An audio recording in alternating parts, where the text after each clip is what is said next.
The Avengers had faced alien invasions, rogue AI, and gods gone mad, but they had never seen a rift in reality tear itself open like a wound in the sky above Manhattan. It wasn't the controlled precision of Doctor Strange's portals or the geometric shimmer of a Bifrost arrival. This was violent, chaotic, a gash of crimson and gold energy that screamed across dimensions, hemorrhaging power that made every shield sensor array from New York to Washington, D.C. shriek warnings into the afternoon air. Toshinori Yagi had exactly 3 seconds to realize he wasn't in Japan anymore. 1 second, the final clash with All for One, fists colliding with enough force to shatter city blocks. 2 seconds, reality itself fracturing around them, some stolen quirk gone catastrophically wrong, dimensional barriers splintering like glass. 3 seconds, the world inverted, colors bleeding wrong, gravity lurching sideways, and then impact. All Might crashed through the upper floor of a Manhattan office, building at terminal velocity, his massive frame carving a corridor of destruction through drywall and steel support beams before momentum finally abandoned him in a conference room overlooking what should have been a familiar cityscape. Except it wasn't. The architecture was close but wrong, like a photograph slightly out of focus. Different angles, different energy, different world. He rose slowly from the rubble, dust cascading off shoulders that could bear the weight of society itself. His hero costume, the Silver Age design he wore with pride, was scorched and torn from dimensional transit, but his smile never wavered. It was reflex now, after decades of being the symbol of peace. Even when every instinct screamed confusion, even when his body ached from reality itself rejecting his presence like a failed organ transplant, the smile remained. Well then, All Might said to the empty room, his voice carrying that boom of absolute confidence even as his mind raced. This is certainly unexpected. The civilians who'd been in the building were already evacuating. He could hear the orderly panic, the security guards directing people toward stairwells, the controlled chaos of a city that had learned how to respond to superhuman incidents. That told him something important. Wherever he was, heroes existed here. Disasters happened here. People knew how to run. He moved to the shattered window, and Manhattan stretched before him like a dream of home. The island, the water, the vertical ambition of American architecture, all present, but wrong. The stark tower that dominated the skyline wasn't the design he knew.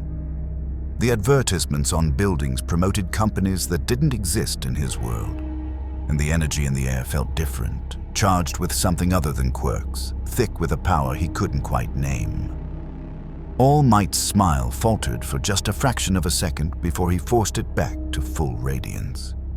He was the symbol of peace. Symbols didn't show doubt.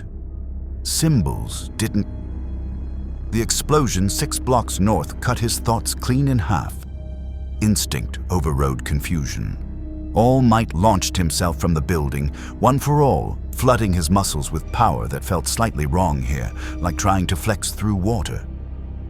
The physics were off. Not drastically, but enough that his leap carried him 50 feet shorter than it should have, enough that he felt one for all, burning through his reserves faster than normal, enough that the 3-hour time limit he'd been nursing since his injury against All for One suddenly felt more like 2.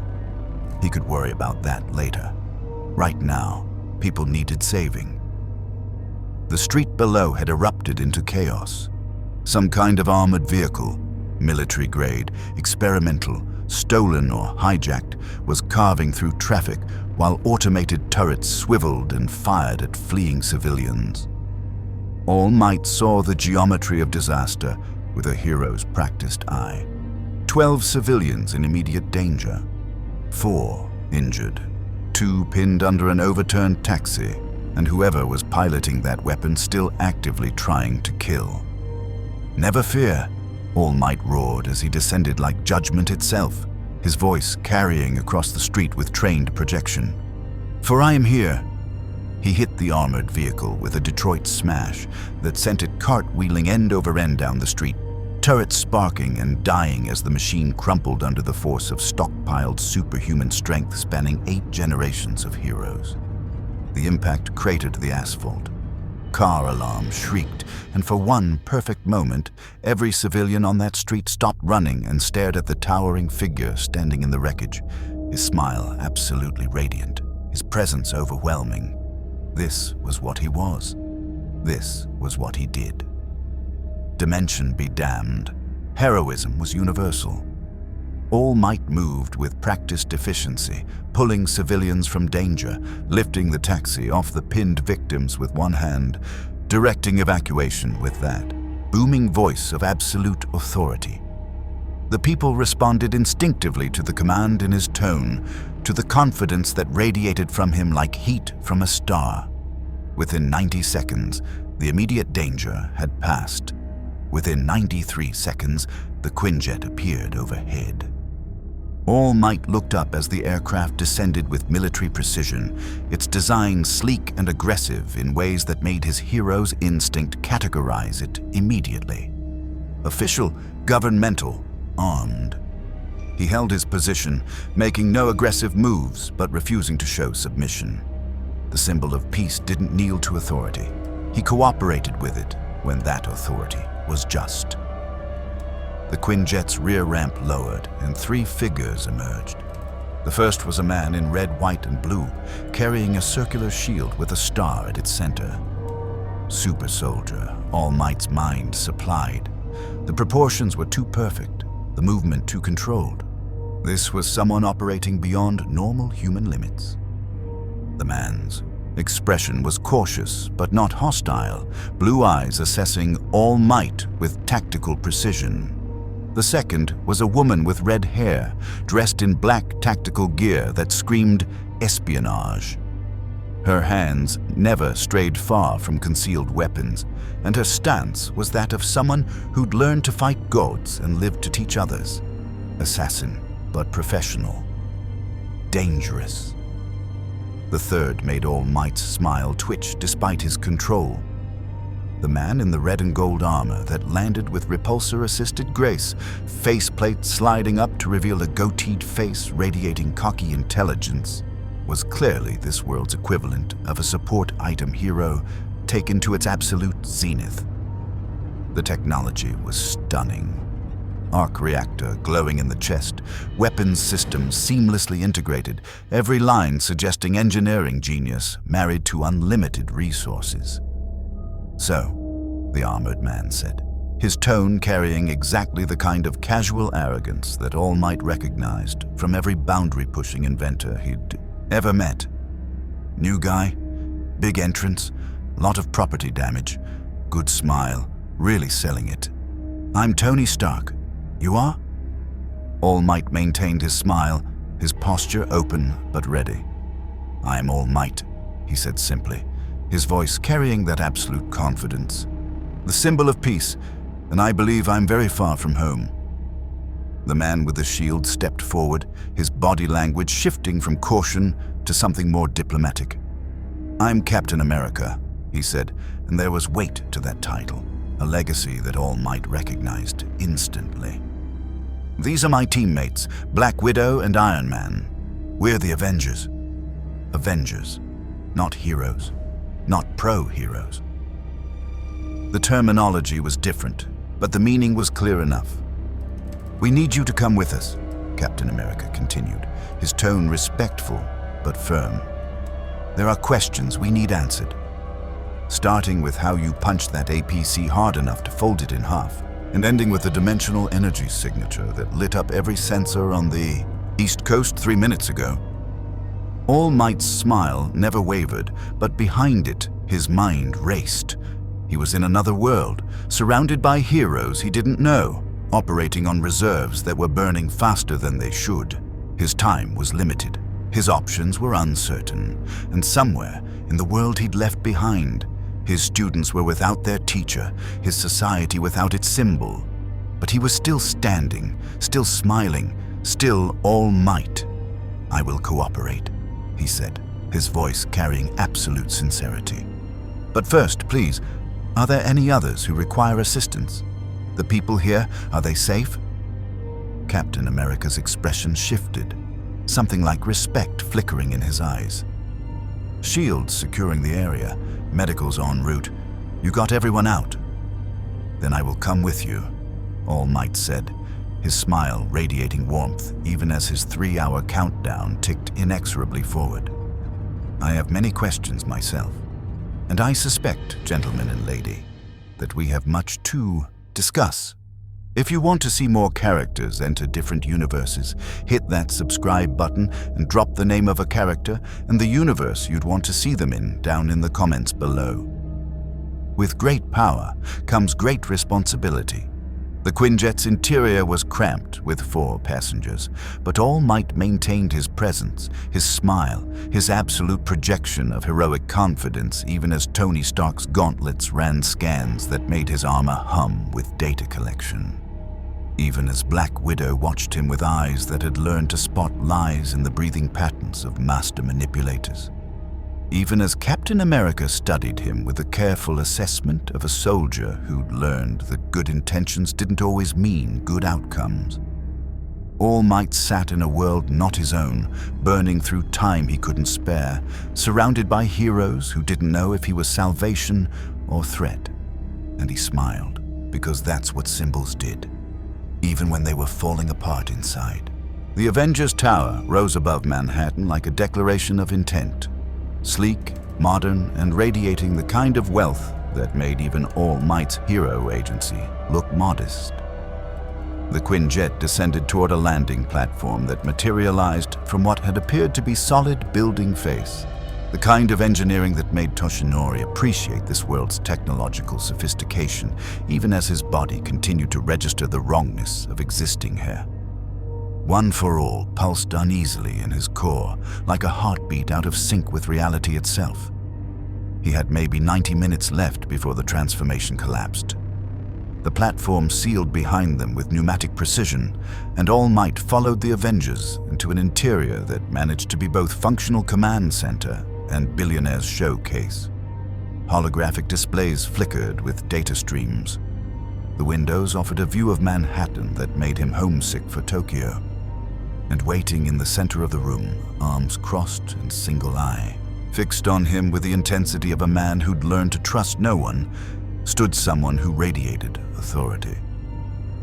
"Nick Fury," the man said, not offering his hand. "Director of S.H.I.E.L.D. And you're the guy who just fell out of a hole in space-time and started smashing things." All Might's smile didn't waver, though he noted the implied accusation. "I smashed only that which threatened innocent lives," he said evenly. "In my world, we call that heroism. In this world, we call it vigilantism without authorization," Fury said, but his tone suggested less genuine hostility than tactical positioning. "You got lucky you landed in New York where we could respond fast. Landed in the wrong country, you'd be in a black site right now getting very uncomfortable questions." "Nick," Captain America said, his voice carrying gentle warning. "He saved civilians. That counts for something." "It counts for not getting shot out of the sky," Fury said. "Doesn't count for trust." He gestured at a chair with reinforced construction, clearly brought in for super-strong guests. "Sit, talk. Convince me you're not the advanced scout for an invasion." All Might sat, maintaining perfect posture even in repose. The chair creaked under his weight. "I am not an invader," he said simply. "I am a hero. In my world, I am the symbol of peace, the #1 hero. I was engaged in combat with a villain when something went catastrophically wrong with his stolen abilities. Reality fractured, and I awoke here." Tony Stark was already at a holographic console, fingers dancing through data with the fluid grace of a man who thought in code. "Symbol of peace. That's pretty on-the-nose branding. I'm getting readings that your body is generating energy in ways that violate about 15 laws of thermodynamics. Care to explain how you're walking around as your own arc reactor?" All Might considered his words carefully. In his world, quirks were common knowledge. Here, He was clearly an anomaly. In my reality, approximately 80% of the population possesses what we call quirks, superhuman abilities arising from genetic evolution. Mine is called One for All. It is a stockpile of power, passed from person to person, growing stronger with each generation. I am the 8th wielder. The room went very quiet. Black Widow uncrossed her arms. You're saying in your world, powers are normal, genetic. Everyone has them. Not everyone, All Might corrected. 20% are born without quirks. I myself was quirkless until I inherited One for All from my mentor. But yes, heroes and villains with superhuman abilities are the foundation of our society. Jesus, Tony muttered, pulling up genetic scans. That explains the readings. Your DNA is, I want to say, having an argument with local physics. But it's more like trying to speak a language that doesn't exist here. Whatever this quirk factor is, our reality doesn't have the infrastructure to support it properly. All Might felt cold, settle in his chest despite the warmth of his smile. What does that mean? Tony's expression turned serious, the casual arrogance dropping away to reveal the genius beneath. It means your power is trying to run on an operating system that doesn't fully support it. You're functional, but inefficient, like running advanced software on outdated hardware. I'd guess you're burning through energy reserves faster than normal. How much faster? Captain America asked, his tactical mind already calculating. All Might hesitated, then decided honesty served better than pride. In my world, after a grievous injury, I can maintain my hero form for approximately 3 hours before I must rest. Here, the duration feels accelerated, perhaps 2 hours, maybe less. And when that time runs out? Fury asked. All Might's smile turned rueful. I revert to my true form, injured, weakened, human. The implications hung in the air. Tony broke the silence first. So you're on a timer? Great. Lover, good countdown. Really adds drama. But his tone was thoughtful rather than mocking. Jarvis, start analyzing the energy signature. See if we can find a way to stabilize it. Already compiling data, sir, a disembodied British voice responded, making All Might glance around for the speaker. However, the readings suggest we're dealing with an entirely foreign power system. Full analysis will require time and direct cooperation with the subject. Willing to cooperate, All Might said immediately. But I must ask, is there a way to return me to my world? My students, my society, they need their symbol. Every moment I remain here is another moment they stand without protection. The Avengers exchanged glances that told All Might everything he needed to know before anyone spoke. Dimensional travel isn't exactly our specialty, Captain America said carefully. We've dealt with alien invasions, but crossing between entirely separate realities, that's beyond our current capabilities.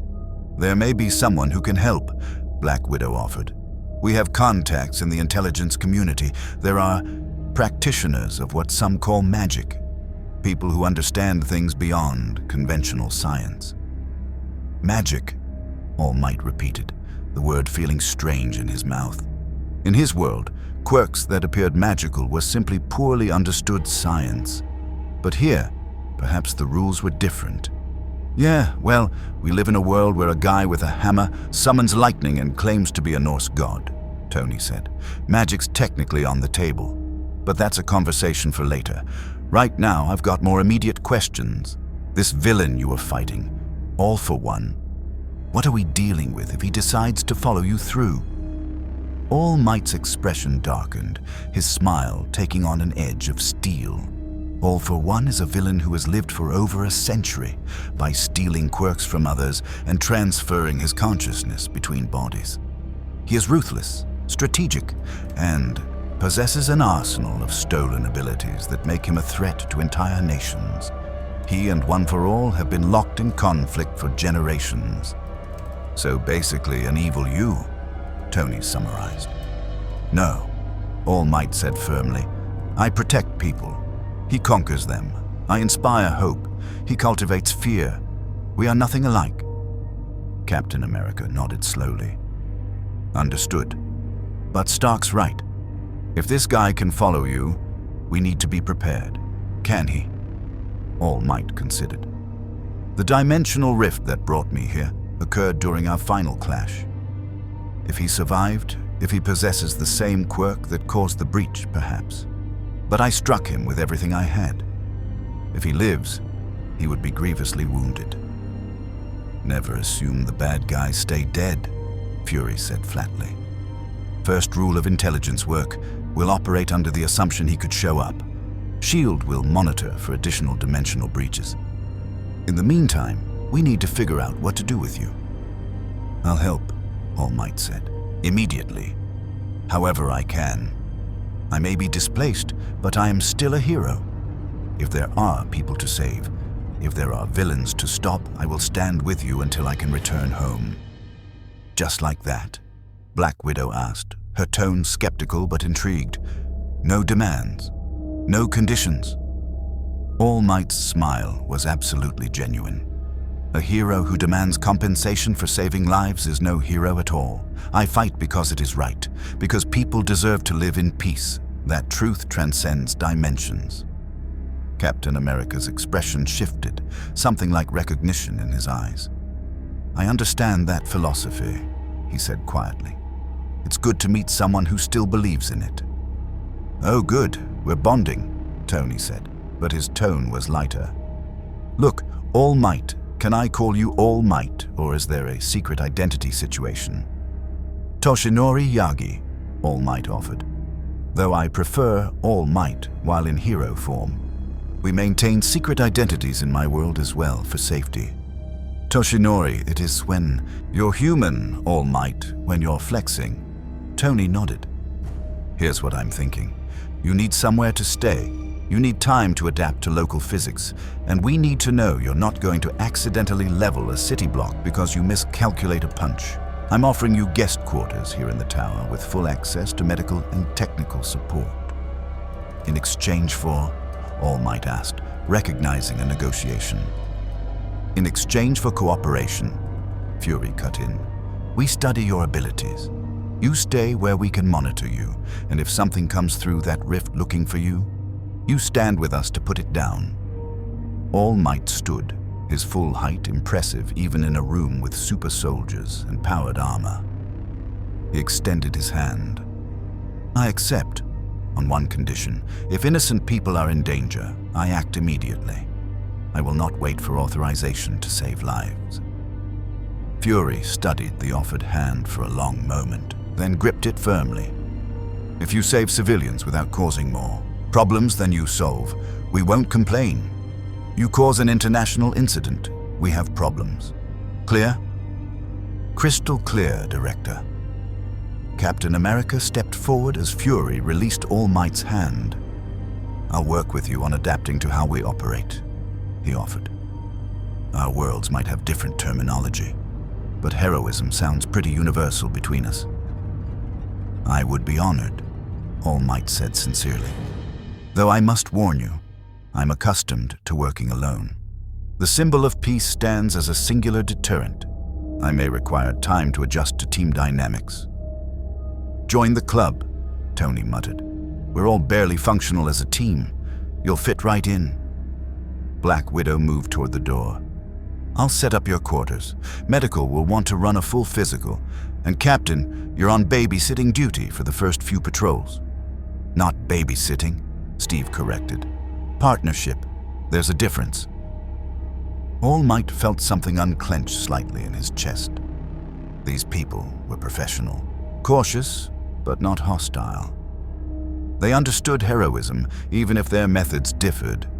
He could work with this, had to work with this, until he found a way home. His transformation flickered for just a microsecond. Barely noticeable, but enough that Tony's senses registered it. "How much time do you have left?" Tony asked quietly. All Might checked his internal clock. 70 minutes, perhaps less.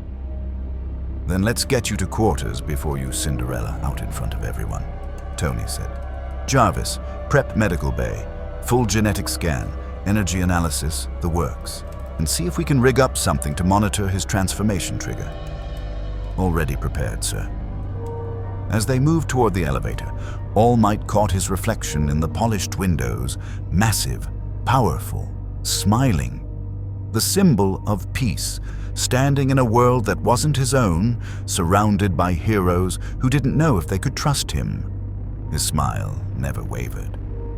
But inside, Toshinori Yagi wondered how long he could maintain the symbol when reality itself was trying to tear it down. The medical bay in Avengers Tower was more advanced than any hospital Toshinori had ever seen, and he'd been treated in some of Japan's finest facilities after the all-for-one fight that had destroyed his stomach and respiratory system. Holographic displays rotated three-dimensional models of his anatomy, while scanners hummed with technology that seemed almost quirk-like in its impossibility. Tony Stark stood at the primary console, fingers dancing through data streams with the focus of a man who treated impossible problems as personal challenges. Captain America waited near the door, arms crossed but posture relaxed, ready to intervene if needed, but giving All Might his space. Black Widow had disappeared to file reports with S.H.I.E.L.D., and Fury had returned to whatever shadows directors of clandestine organizations inhabited when not interrogating dimensional refugees. Okay, this is fascinating and horrifying in equal measure, Tony said, pulling up what looked like a genetic map. Your DNA is trying to express traits that literally don't exist in our reality. It's like watching software try to call functions that haven't been programmed. Most of your genome is just screaming into the void. All Might sat on the reinforced examination table, still maintaining his muscular form, though he could feel the timer ticking down. 42 minutes. Will that cause problems beyond the accelerated time limit? Hard to say. You're not dying, if that's what you're asking. But your body is under constant stress trying to reconcile what it thinks it should be able to do with what physics will actually allow. Tony zoomed in on something that made him frown. There's also this massive scar tissue through your torso. Recent, relatively speaking. What happened? All Might's smile took on a harder edge. All for one. 5 years ago. He destroyed most of my stomach and damaged my respiratory system. The injury is why I can no longer maintain my hero form indefinitely. Jesus, Tony muttered, and you kept fighting? I am the symbol of peace. As long as I can stand, I fight. Captain America's expression shifted. Recognition, respect, but also concern. I understand that dedication. But even symbols need to know their limits. Trust me on that one. Steve's got experience with the whole fighting past reasonable human endurance thing, Tony added. Super soldier serum, frozen in ice for 70 years, woke up in a world where everyone he knew was dead or ancient. He's qualified to lecture on self-preservation. All Might looked at Captain America with new understanding. You were displaced from your time. 1945 to 2011, Steve confirmed. Not the same as dimension hopping, but I know what it's like to wake up in a world that isn't yours anymore. If you need someone to talk to about adaptation, I'm available. Before All Might could respond, the transformation hit him. There was no dramatic light show, no explosive release of power, just a sudden, brutal collapse as One for All retreated and his body reverted to its true form. Steam hissed from his skin as mass simply ceased to exist, the stockpiled power withdrawing into dormancy. In 3 seconds, the towering symbol of peace became a gaunt man with hollow cheeks, sunken eyes, and a frame that looked like it had been carved from suffering. Blood burst from his lips as his damaged respiratory system struggled with the transition. He caught it in his hand through long practice, containing the evidence of his weakness even as his body betrayed the image he worked so hard to maintain. The medical sensors shrieked warnings. Tony spun from the console, repulsors charging instinctively. Captain America moved forward, stopping just short of touching All Might, his expression shifting from alarm to careful assessment. "Stand down, Tony," Steve said quietly. "He's not under attack. This is what he meant by true form." All Might forced himself upright through sheer willpower, using a medical wipe to clean the blood from his mouth with practiced efficiency. When he spoke, his voice had lost its booming authority, replaced by something raspier, more human, but no less determined. "Apologies. The transformation can be dramatic. I should have warned you more explicitly." "You think?" Tony's repulsors powered down, but he was already pulling up new scans. "Okay, that makes way more sense now. You're not actually that big. The muscle form is some kind of energy construct, physical manifestation of stored power. One for All allows me to stockpile energy and release it, including transforming my body to its peak condition," Toshinori explained, settling back onto the examination table with less grace than before. "In my world, before my injury, I could maintain the form indefinitely. Now I'm limited to a few hours per day, and each use burns more of my remaining lifespan." "Each use burns," Steve's expression darkened. "You're killing yourself every time you transform?" "I'm spending my life to protect others," Toshinori corrected. "There's a difference. I made peace with that cost long ago." Tony pulled up the scan of Toshinori's current form, and his cocky demeanor dropped away entirely. "Those aren't just scars. You're missing organs. Plural. How are you even alive?"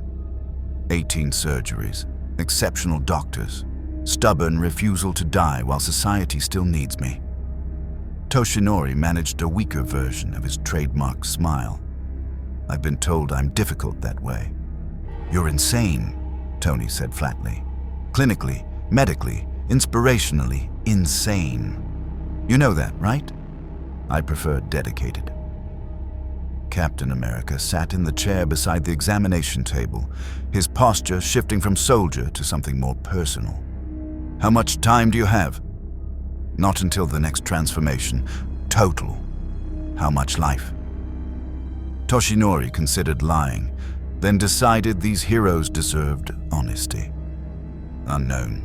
Years, perhaps. Months, if I'm unlucky. The doctors can't say for certain. Each major battle accelerates the degradation. The fight with All for One cost me significantly. Coming here, existing in a reality that doesn't support quirks properly, will likely accelerate it further." "And you're still willing to fight," Steve said. It wasn't a question. "I'm still capable of fighting," Toshinori replied. "That makes it my responsibility." Tony turned away from the console, his expression unreadable behind the arc reactor's glow. "Jarvis, start compiling data on energy stabilization. Cross-reference with arc reactor technology, Hulk's transformation mechanics, anything we have on temporary physical augmentation. If this guy's going to burn himself out saving people, the least we can do is make sure he burns efficiently." "Sir, the probability of successfully stabilizing an entirely foreign power system with our current technology is not zero," Tony cut in. "Which means it's worth trying. Run the numbers." Toshinori felt something unexpected. Gratitude mixed with the unfamiliar sensation of being helped rather than simply relied upon. "You don't have to." "Yeah, we do," Tony interrupted. "You fell into our world. You're trying to help people, and you're operating on borrowed time. Call it professional courtesy. Call it good PR. Call it whatever lets you accept the help without the martyrdom complex getting in the way. Besides," Steve added, "you said yourself, you're used to working alone. The Avengers? We're a team. That means when someone's struggling, we help." No arguments. Toshinori opened his mouth to argue anyway, then caught the look in Captain America's eyes, the absolute certainty of someone who'd fought alone for too long and learned the cost. He closed his mouth and nodded. "Thank you," he said simply. The medical bay door hissed open, and Black Widow entered carrying a tablet wearing an expression that suggested complications. "We have a problem. S.H.I.E.L.'s social media monitoring just picked up 17 different videos of your little performance downtown. You're trending on Twitter. Shisan Toi Buff Mystery. Hero is currently number 3 worldwide." Toshinori winced. "In my world, we maintain strict public relations protocols. My agency handles all media interactions. I didn't consider that in a world with smartphones. Everyone's a photojournalist," Natasha finished. "Yeah, that's going to be an adjustment. S.H.I.E.L.D. scrubbing what they can, but the cat's out of the bag. The public knows there's a new super strong player in town." "What's the official story?" Steve asked. "Enhanced individual, cooperating with authorities, no current threat assessment," Natasha recited. "Fury's keeping it vague until we know more. But the media's going to want answers, and there are groups who are going to want to know where you came from and what you can do." "What kind of groups?" Toshinori asked, though he suspected he knew the answer. Every world had them, people who saw power as something to exploit, control, or eliminate. "Hydra remnants, for starters," Steve said grimly. "They've been quiet since S.H.I.E.L.D. purged their infiltrators, but they're not gone. An enhanced individual from another dimension with transferable powers? They'll be very interested." "AIM would love to get their hands on you for research," Tony added. "Various international intelligence agencies will want to know if you're a threat. And then there are the private collectors, people with too much money and not enough ethics who like to acquire unusual assets." Toshinori felt his jaw tighten. "I am not an asset to be acquired." "No, you're not," Steve agreed. "But that won't stop them from trying, which means you need to be careful. No solo patrols until you understand the landscape, no engaging unknown hostiles without backup, and absolutely no demonstrations of your full power in public unless lives are immediately at stake." "That goes against everything I know," Toshinori said quietly. "The symbol of peace succeeds by being visible, omnipresent, a deterrent through sheer presence. Your world had 80% of the population with powers," Natasha pointed out. "Here, enhanced individuals are rare enough to be celebrities, threats, or both. The dynamics are different." Tony pulled up news footage on the holographic display, grainy cell phone video of All Might's Detroit smash, folding the armored vehicle like paper. The comments below ranged from awed to terrified. "See? Half the internet wants to know if you're the next Captain America. The other half wants to know if you're the next Hulk. Public perception matters here." Toshinori studied the footage, seeing himself through these strangers' eyes. An unknown variable, powerful and potentially dangerous. In his world, he'd spent decades building trust through consistent heroic action. Here, he was starting from zero with a population that had been invaded by aliens and nearly destroyed by rogue AI. "Then I'll build that trust," he said firmly. "The same way I did in my world. Through actions, not words. By saving people, by being the hero they need." "With limits," Steve emphasized. "You transform for how long now? Hour and a half? 2 hours?" "Approximately 90 minutes in this reality," Toshinori confirmed. "Less if I push hard." "Then we use those 90 minutes strategically," Steve said, shifting into tactical mode. "You don't waste transformation time on patrol. You stay in civilian form, conserve energy, and only transform when there's a clear need. When you do transform, you operate as part of a team, with backup, with communication, with an exit strategy." "That's not how the symbol of peace operates," Toshinori protested. "I don't hide, I don't conserve myself while others.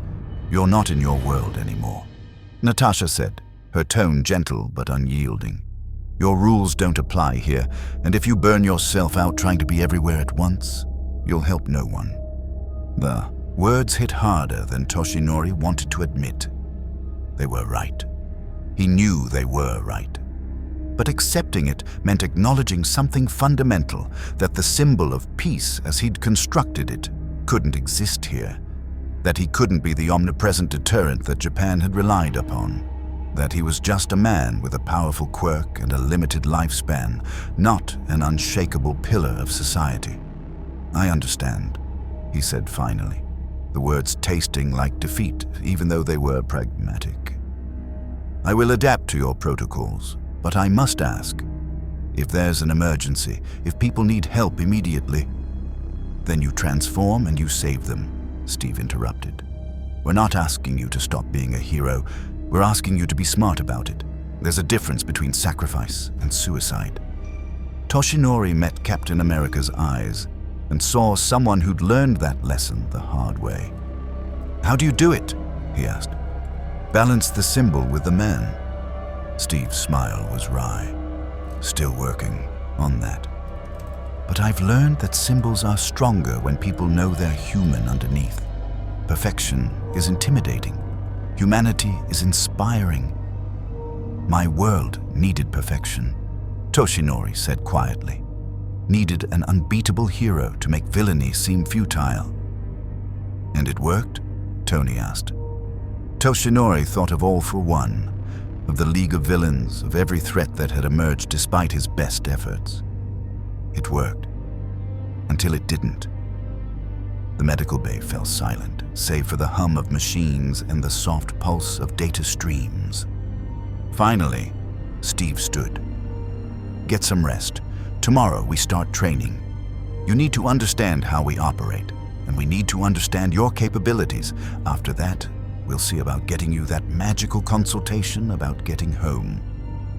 As the Avengers filed out, leaving him alone in the medical bay, Toshinori stared at his reflection in the darkened monitor, gaunt, scarred, profoundly human. The symbol of peace had fallen into a world that didn't need symbols. It needed heroes. He just had to figure out how to be one without killing himself in the process. The training room in Avengers Tower was built to withstand gods throwing tantrums and gamma-powered rage monsters having bad days. Reinforced walls that could take a hit from Mjolnir. Impact-resistant flooring rated for multi-ton forces. Energy shielding that activated automatically when sensors detected incoming destruction. It was, Toshinori had to admit, significantly more advanced than the training facilities at UA High School. He stood in his civilian form, hollow-cheeked and skeletal in a borrowed athletic outfit that hung loose on his frame, watching Captain America demonstrate combat techniques against holographic opponents. Tony had offered to observe from the control room, ostensibly to collect data, but more likely to provide commentary. Black Widow was running a separate training session with new S.H.I.E.L.D. recruits, but had promised to check in later. Steve moved with practiced efficiency, S.H.I.E.L.D. worked smooth as breathing. The holograms attacked from multiple angles, and he adapted instantly, blocking, redirecting, using momentum against mass. It was textbook tactical combat from someone who'd spent decades perfecting the fundamentals. "The key is economy of motion," Steve explained, dismissing the holograms with a gesture. "When you've got enhanced abilities, it's tempting to rely on raw power. But power without control causes collateral damage, and collateral damage gets people killed." Toshinori nodded, filing the lesson away. "In my world, I trained for years to control one for all. The power can be overwhelming, like trying to control a dam's worth of water pressure through a garden hose." "Good analogy," came Tony's voice through the speakers. "Speaking of which, your metabolic readings are stable. You've got maybe 6 hours before your body will let you transform again. The energy reserves need to recharge after a full depletion." 6 hours. In his world, Toshinori could transform multiple times per day if needed, though each use ate into his overall remaining time. Here, the limitations were stricter, more unforgiving. "Jarvis has been running simulations," Tony continued. "Based on your previous transformation, if you go full power, really cut loose the way you did with that APC, you're looking at maybe 30 minutes before burnout. If you throttle back, keep it at say 60 to 70%, you could stretch it to 2 hours. "Throttle back?" Toshinori repeated, I'm not certain I understand. Steve grabbed a training weight, 500 pounds of solid metal, and tossed it toward the center of the room. Transform. Show us what you've got at full strength. Toshinori hesitated, then felt One for All surge up from its dormant state. Steam erupted from his skin as mass returned, muscles expanding, frame growing, power flooding through channels that reality barely supported. In 3 seconds, the gaunt teacher became the symbol of peace once more. Smile radiant despite the wrongness of existing here. He approached the weight, gripped it one-handed, and lifted it overhead with no visible effort. This is approximately 15% of my maximum lifting capacity, All Might said, his voice booming with restored confidence. At full power, I could lift approximately 1.5 tons per hand. Jesus, Tony muttered. That's Hulk adjacent. Okay, drop the weight, gently, and show us a punch. Full power, into that impact dummy at the end of the room. It's rated for Thor. All Might set the weight down with controlled precision, then turned to face the dummy 60 feet away. He drew back his fist, felt One for All coil like a spring in his muscles, and unleashed a Detroit smash that sent a shockwave of compressed air roaring across the training room. The dummy exploded. Not just destroyed, vaporized. The force continued past it, slamming into the reinforced wall hard enough to crack the energy shielding and trigger emergency containment protocol. Klaxons shrieked. Red lights flashed, and All Might stood in the crater his punch had created in the floor, smile frozen on his face as he realized he'd just demonstrated exactly why Steve's lesson about control mattered. Jarvis, damage report. Tony's voice was carefully neutral. East wall reinforcement compromised at 17%. Energy shield absorbed 92% of kinetic force. Structural integrity maintained. Training dummy thoroughly destroyed. Steve walked to the wall, examining the crack with tactical assessment. That's more force than Hulk usually throws in contained training, and you said that's full power? Yes, All Might confirmed, feeling embarrassment war with professional pride. A proper Detroit smash.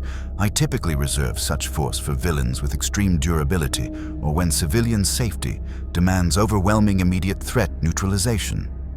Right, so here's the problem, Tony said, his holographic avatar appearing beside Steve. That punch? In a populated area. You'd level a city block. The shockwave alone would shatter every window within 100 yards. People would die from flying debris. You'd save whoever was in immediate danger and accidentally kill everyone nearby. All Might felt his smile falter. I maintain precise control. I can angle the force, minimize collateral.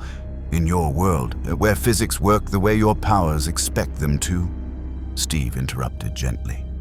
Here, you're operating on approximation. That punch was probably meant to be 90% power, right? But it came out as full strength because the feedback you're used to isn't there. All Might replayed the moment in his mind and realized Steve was right. The punch had felt controlled but delivered like a final attack. The sensory feedback was wrong, delayed, insufficient. I see. The power delivery system is functioning, but the control mechanisms are impaired by dimensional incompatibility. Exactly, Tony confirmed. Which brings us to throttling. You need to consciously pull your punches. Way, way back.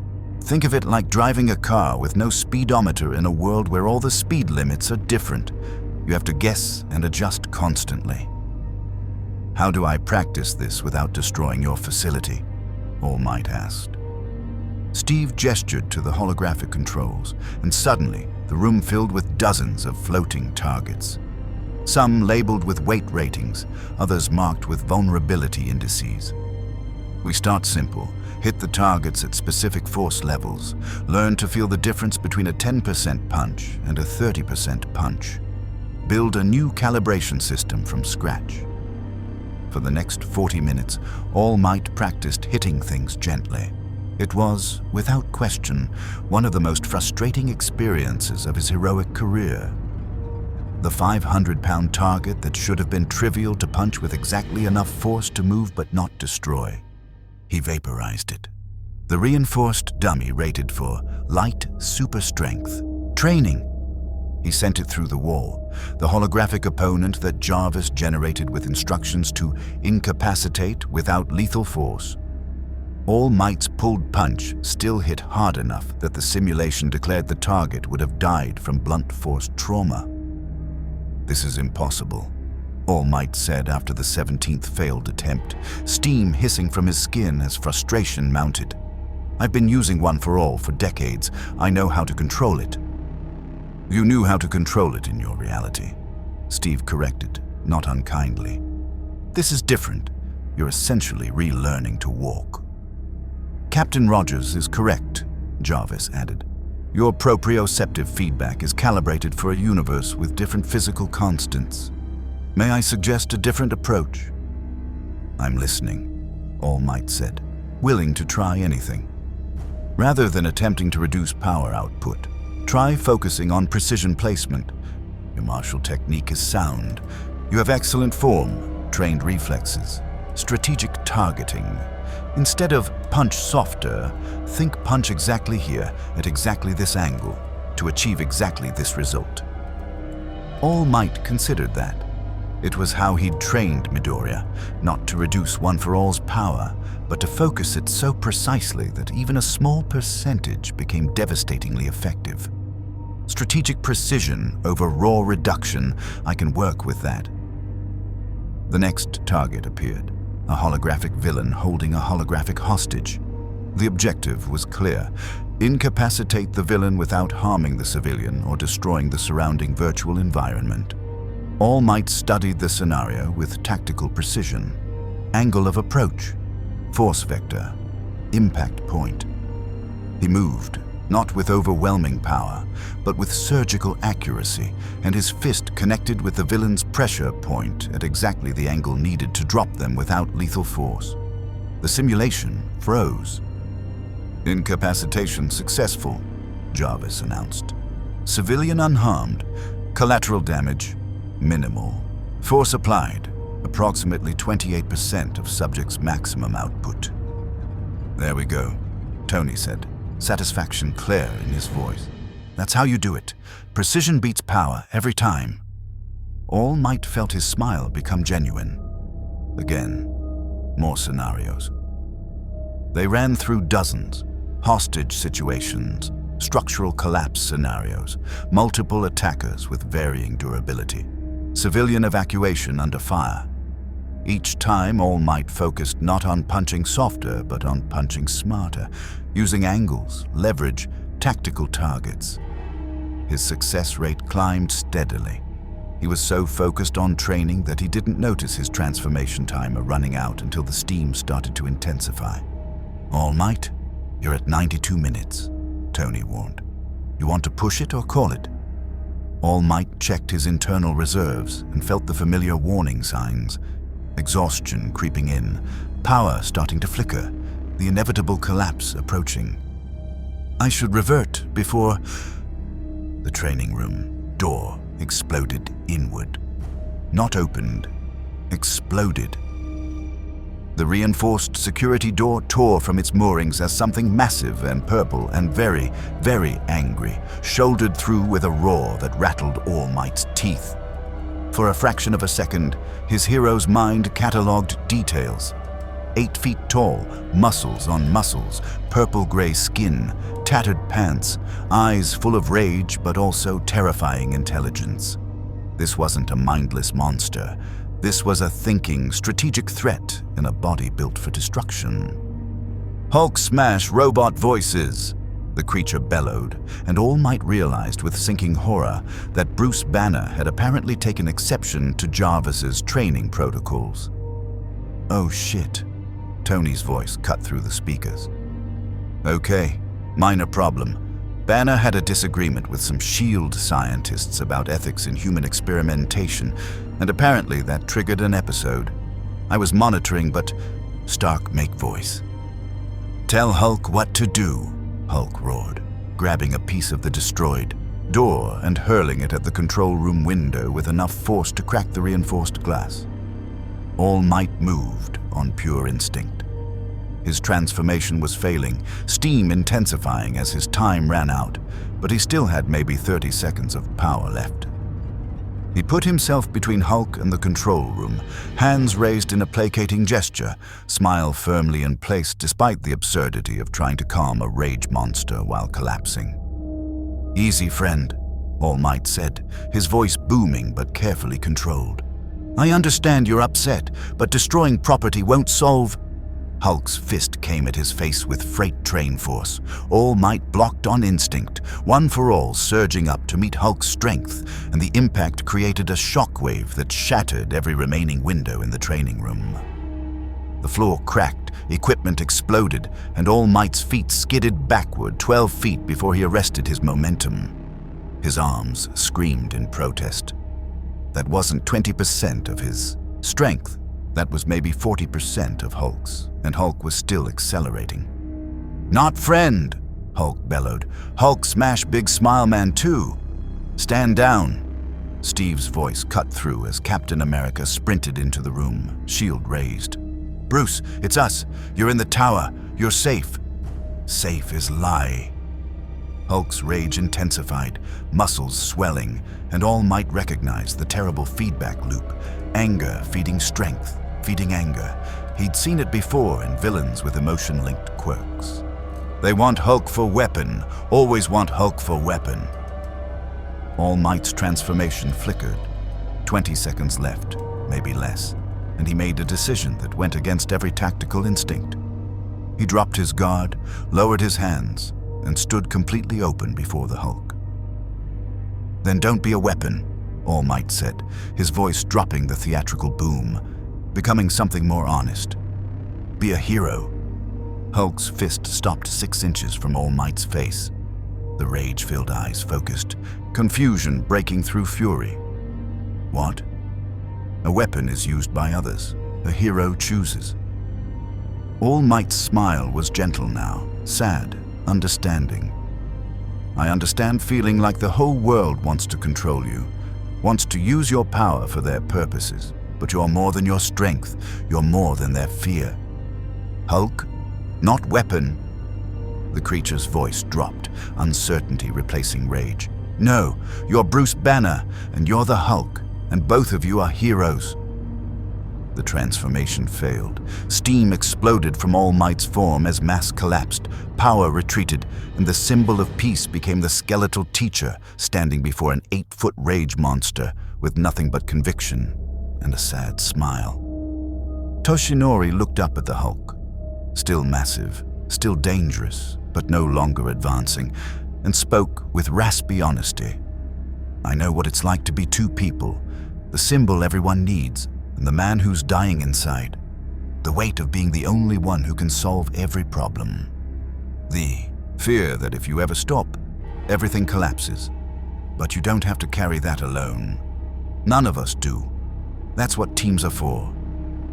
Hulk stared at the transformed man, something shifting behind the rage. "You understand, Hulk.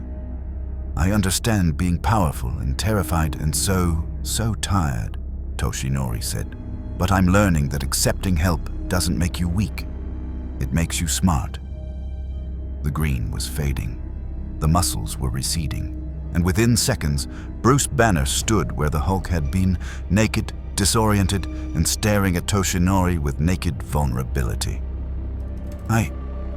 God, I'm sorry. Did I hurt anyone?" "You destroyed a training room that was built to be destroyed," Steve said, moving forward with a blanket. "And you gave All Might here a valuable lesson in de-escalation. Consider it even." Bruce wrapped the blanket around himself, hands shaking. What did he say?" "That we're more than weapons," Toshinori said quietly. "That choosing to be heroes matters more than being used as tools, and that even the strongest among us deserves compassion." Tony's voice came through the speakers, carefully controlled. "Medical is on the way for both of you. Banner, you're getting a sedative and observation. All Might, you just took a hit from Hulk and survived. That's either incredibly impressive or incredibly stupid, and I haven't decided which. Both, Toshinori said, managing a weak smile. I'm good at both. As medical personnel flooded the training room, as Bruce was led away with quiet apologies and Steve began coordinating damage control, Toshinori sat in the rubble and realized something important. The symbol of peace would have tried to fight the Hulk, would have met strength with strength, smile with determination, maintaining the image of unshakable power. But Toshinori Yagi, the teacher, had just done something the symbol never could. He'd shown weakness, and it had saved someone. Maybe this world didn't need Japan's symbol of peace. Maybe it needed something else entirely. The warehouse interior was a nightmare of improvised terror. 23 civilians, Toshinori's hero instincts catalogued them instantly, were bound and kneeling in the center of a cleared space, surrounded by 8 men in tactical gear, wielding what looked like AIM's stolen energy weapons. The weapons glowed with unstable blue light, power cores visibly fluctuating, and every single barrel was pointed at a hostage's head. But that wasn't the worst part. The worst part was the dead man switch visible on the lead gunman's vest, a proximity trigger connected to enough explosives to level the building and everyone in it. The kind of setup that meant any wrong move, any loss of consciousness from the operator, any disruption of the signal would detonate everything. All Might's smile didn't falter, but inside, Toshinori's tactical mind was screaming. This wasn't a simple rescue. This was a hostage situation with multiple lethal threats and zero room for error. Well, the lead gunman said, his accent Eastern European, his demeanor suggesting professional military training gone mercenary. Captain America and the new mystery hero. Shield responds faster than anticipated. Steve's shield was already in hand, his posture radiating controlled threat. Let the civilians go. Whatever you want, whatever you're planning, it's not worth their lives. Their lives are leverage, the mercenary replied calmly. We want safe passage out of the country, $10 million in untraceable cryptocurrency, and a guarantee that neither S.H.I.E.L.D. nor the Avengers will pursue. You have 30 minutes to arrange this, or we start executing hostages. All Might felt one for all surging in his muscles, every instinct demanding he act immediately. He could cross the distance in a fraction of a second, hit 6 of the 8 gunmen before they could react. But the dead man switch complicated everything. If the leader died or lost consciousness, everyone in the building died with him. We're not negotiating with terrorists, Steve said, his voice carrying absolute authority. Then people die, starting now. The mercenary gestured, and one of his men pressed an energy weapon against a young woman's temple. The power core whined, charging. You have 5 seconds to reconsider. Wait! All Might's voice boomed across the warehouse, drawing every eye. His smile was unwavering, but his mind was racing through scenarios, calculating angles, assessing threats. If you harm even one civilian, there's nowhere on this earth you can hide from me. I will find you, and you will face justice. Big words from a symbol, the mercenary said, but there was uncertainty in his eyes. But symbols can't be everywhere at once. No, All Might admitted, his smile becoming something darker, more dangerous. But I only need to be here, now, where you are. The comms crackled in All Might's ear, Steve's private channel. All Might, stand down. You can't solve this with force.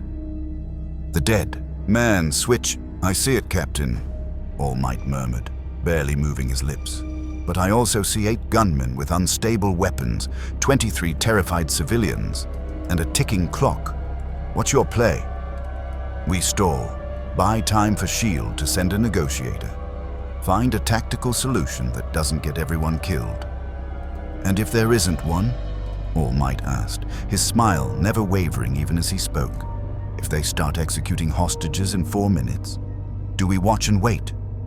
Steve's silence was answer enough. The mercenary was talking again, making demands, outlining consequences, but All Might's attention had narrowed to tactical analysis. 8 gunmen, 1 dead man switch, 23 civilians, unstable energy weapons that could misfire if jostled, explosives rigged to detonate on signal loss. In his world, this was the kind of scenario where the symbol of peace would have overwhelmed the villains through sheer unstoppable force, moving so fast that reaction was impossible. But here, with physics that didn't quite work right, with one-for-all burning time he couldn't spare, with variables he didn't fully understand. A hostage sobbed, a teenage boy, maybe 16, tears streaming down his face as a gun pressed against his skull. All Might looked at that kid and saw Midoriya, saw every student he'd ever taught, saw everyone who'd ever looked at the symbol of peace and believed they'd be saved.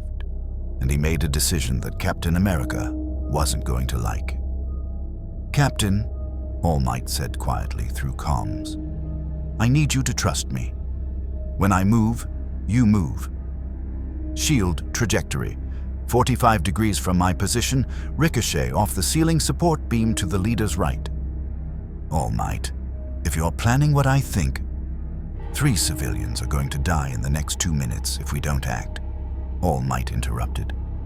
"I can save 23, but I need your shield work to be perfect." Steve's jaw tightened, but he shifted his grip on the shield, reading the trajectory All Might had described. "This is insane." "Yes," All Might agreed, his smile radiant. "But I am here." Then he moved. One for All exploded through his legs as All Might launched himself forward at a speed that made the air itself scream. Not at the mercenaries, at the explosive rig on the leader's vest. His hand shot out with surgical precision, and in the fraction of a second before the dead man's switch could register his movement, he ripped the entire vest free and hurled it straight up through the warehouse's skylight. The glass shattered. The vest arced into open air, and All Might was already pivoting, his other hand sweeping out to grab the nearest hostage and throw them, gently by his standards, but hard enough to send them sliding 20 feet away from the blast radius. The mercenary leader's hand was reaching for a backup detonator. Captain America's shield was already in flight, following the exact trajectory All Might had called, bouncing off the ceiling beam and slamming into the mercenary's arm with bone-breaking force. The detonator flew free. 6 of the 8 gunmen were firing now, energy weapons unleashing bolts of unstable power that All Might dodged through instinct and calculation. Physics be damned. One bolt grazed his shoulder, burning, wrong, feeling like being stabbed with frozen lightning. But he didn't slow. His fist caught the first gunman in the solar plexus with exactly 20% power, enough to fold him instantly, not enough to rupture internal organs. The second received a leg sweep that sent him crashing into a third. The 4th gunman tried to swing his weapon toward a hostage, using them as a shield, but All Might was already there, hand closing on the energy weapon's barrel and crushing it like tinfoil. "I don't think so," All Might said, his smile absolutely terrifying, and delivered a Detroit smash at 5% power directly into the man's jaw. Lights out. Captain America was moving like fluid death, shield work perfect, as he systematically disarmed the remaining gunmen. One received a shield edge to the weapon's power core, shorting it instantly. Another found himself airborne as Steve used his momentum against him, redirecting his charge into a support pillar with precisely calculated force. The explosion outside rattled the building, the vest detonating in mid-air, harmless except for shattered windows and car alarms. All Might didn't look up. He was already untying hostages, his massive hands working with surprising delicacy at the restraints, his smile warm and reassuring, even as adrenaline hammered through his system. "You're safe now," he told each civilian as he freed them, his voice carrying absolute conviction. "I'm here. You're safe." The teenage boy, the one who'd reminded All Might of Midoriya, stared up at him with awe and terror and desperate relief all mixed together. You saved us." "Of course," All Might said simply, his smile radiant. "That's what heroes do." By the time S.H.I.E.L.D.'s tactical team stormed the warehouse 2 minutes later, all 8 mercenaries were unconscious and secured, all 23 civilians were freed and receiving medical attention, and All Might stood in the center of it all with Captain America, both heroes unmarked, except for the burn on All Might's shoulder that was already healing through One for All's enhancement. Nick Fury entered last, surveying the scene with his single eye, his expression unreadable. 30 seconds, he said finally. S.H.I.E.L.D.'s clock says you cleared this situation in 30 seconds from entry to resolution. That's either the most impressive tactical operation I've ever seen or the most reckless. I haven't decided which. Both, Steve and All Might said simultaneously, then glanced at each other with matching slight smiles. Fury's expression didn't change. The explosives expert says if you'd been half a second slower grabbing that vest, the dead man's switch would have registered movement and detonated. You cut it that close intentionally. I calculated the response time based on observed technology and made the optimal choice, All Might said. The alternative was allowing executions to begin. The alternative was waiting for tactical support, negotiating, finding a clean solution. Fury countered. With respect, Director, there was no clean solution, All Might said quietly. Only the least bad option. Sometimes heroism means accepting terrible risks to prevent certain tragedies. Fury studied him for a long moment, then turned to Steve. Your assessment, Captain? Steve's expression was complicated, respect warring with concern, approval mixing with caution.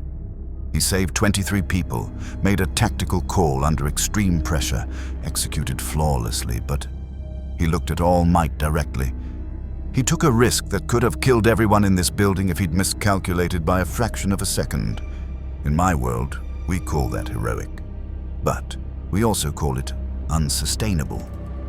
In my world, that's Tuesday, All Might replied, his smile sad. The symbol of peace exists precisely because villains create situations with no good options. I spent decades making impossible choices and living with the consequences. And how's that working out for you? Fury asked pointedly, his eye dropping to the steam still hissing from All Might's transforming body, the visible signs of power starting to flicker. All Might's smile faltered for just a moment. I'm still here, still saving people. That has to be enough. It's not enough if you kill yourself doing it, Steve said firmly. And before you argue, consider this. What happens to these civilians if you burn yourself out and can't help the next group?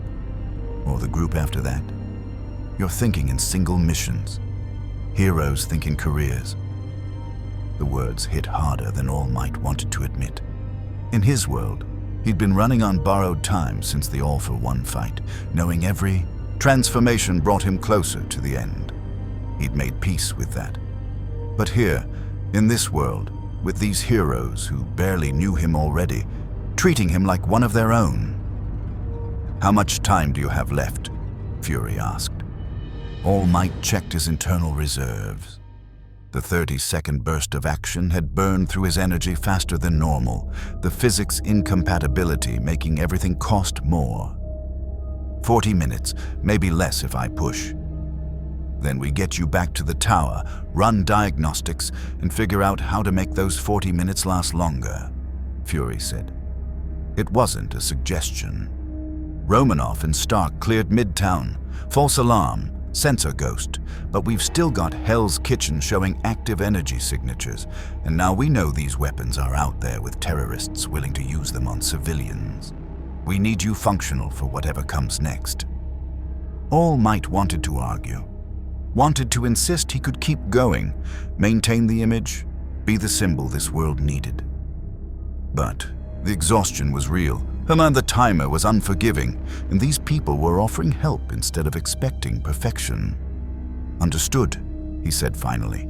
I'll return to base and... The warehouse wall exploded. Not from inside, from outside. Something massive and mechanical tore through reinforced concrete like tissue paper, and suddenly the warehouse was full of smoke and debris and the high-pitched whine of charging energy weapons. Through the smoke, All Might saw them, 3 more of the stolen AIM vehicles, modified and weaponized, their turrets swiveling toward the freed hostages with lethal intent. "Secondary attack," Steve shouted, shield already raised. "They planned for us to respond. This was a trap." The nearest vehicle's turret locked onto a cluster of civilians, including the teenage boy, and All Might saw the future with perfect, horrible clarity. The civilians couldn't reach cover in time. Steve couldn't intercept all 3 vehicles simultaneously. SHIELD's team was still outside, seconds away from effective response. And All Might had 40 minutes of power left in a body that was killing him, facing a tactical situation that demanded immediate, overwhelming force. He looked at the boy's terrified face, looked at the charging weapons, looked at the impossible choice, and smiled, because that's what the symbol of peace did when everything was falling apart. "Captain," All Might said, his voice carrying absolute certainty despite the circumstances. "I'm about to do something tactically inadvisable." "All Might, wait!" But he was already moving, One for All roaring through his system at 100% output, and damn the consequences, damn the timer, damn the cost, because the symbol of peace didn't save people efficiently. He saved them completely, or died trying. All Might hit the first vehicle with a Detroit smash at 70% power, learning from training, pulling back from his instinct to obliterate, but still delivering enough force to send the armored transport cartwheeling through the warehouse wall and into the street beyond. Metal screamed. The turret tore free, weapons system sparking and dying, Threat 1 neutralized. The second vehicle's turret tracked toward him, and All Might registered the difference too late. This wasn't a conventional weapon. The energy signature was wrong, denser, more volatile. When it fired, the bolt that caught him in the chest didn't burn like the earlier weapons. It felt like being hit by concentrated reality rejection. The blast sent him crashing through a support pillar, and All Might tasted blood as something inside him tore. Not the quirk, but the already damaged organs barely holding him together. Pain exploded through his ruined stomach, and for a horrifying moment, he felt One for All flicker, the transformation threatening to collapse entirely. No, not yet. Not while civilians were still in danger. He forced himself upright through sheer willpower, smile locked in place even as blood trickled from the corner of his mouth. The second vehicle was repositioning, turrets swiveling back toward the hostages. Captain America was engaging the third vehicle, shieldwork keeping its weapons suppressed, but he couldn't maintain that defensive posture and stop the second threat simultaneously. 28 minutes of transformation time remaining, maybe less after taking that hit. All Might's legs coiled with One for All's power, and he launched himself at the second vehicle from an angle, coming in low and fast. His fist connected with the vehicle's undercarriage, and he lifted 2 tons of weaponized metal and mercenary desperation, and threw it straight up through the already destroyed section of roof. The vehicle tumbled end over end, weapons firing wildly into empty sky, as momentum carried it 200 feet into the air. All Might tracked its arc, calculated trajectory and timing, and was already moving when gravity reasserted itself. He jumped, met the falling vehicle at apogee, and delivered a United States of America smash that obliterated every weapon system and sent the wreckage pinwheeling toward the East River a quarter-mile away. It hit the water with a tremendous splash, mercenaries inside undoubtedly concussed, but alive. Threat 2 neutralized. All Might landed in a crouch that cracked the warehouse floor, steam hissing from his skin as the exertion burned through his reserves. 22 minutes remaining, and his vision was starting to blur at the edges, warning signs of imminent collapse. But the third vehicle was still active, still dangerous, and Captain America was holding defensive position between it and the civilians, but couldn't press an offensive without exposing the hostages. All Might, Steve's voice cut through the chaos. "The power core, it's unstable. If it takes too much damage..." He didn't need to finish. All Might could see it now, the vehicle's central power core glowing with the same unstable blue energy as the stolen weapons, visibly fluctuating between states. Hit it wrong, and the detonation would level the building. Hit it right, and he could short it out safely. Hit it not at all, and the mercenaries inside would eventually realize they were outmatched and detonate it themselves out of spite. "I see it," All Might said, his tactical mind calculating angles through a haze of pain and exhaustion. "Captain, I need a distraction. 3 seconds. Can you give me that?" 3 seconds, Steve confirmed, and his shield was already in motion, not at the vehicle, but at a piece of debris that ricocheted at the perfect angle to strike the vehicle's sensor array.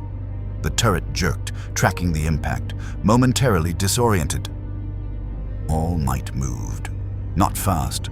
He didn't have the reserves for another full power burst, but precisely. He came in from the vehicle's blind spot, hand outstretched, and his fingers closed on the power core's external housing with delicate, surgical pressure. One for all flooded into his grip, not as a hammer but as a scalpel, and he felt the energy patterns in the core, the way they wanted to cascade into catastrophic failure. And he squeezed, just right, disrupting the cascade before it could begin. The power core died with a wheeze of disappointed energy. The vehicle's systems went dark, and the mercenaries inside found themselves trapped in an expensive metal coffin with no weapons, no power, and no options. S.H.I.E.L.D.'s tactical team swarmed in seconds later, extracting the mercenaries with professional efficiency. Medics descended on the hostages, running triage.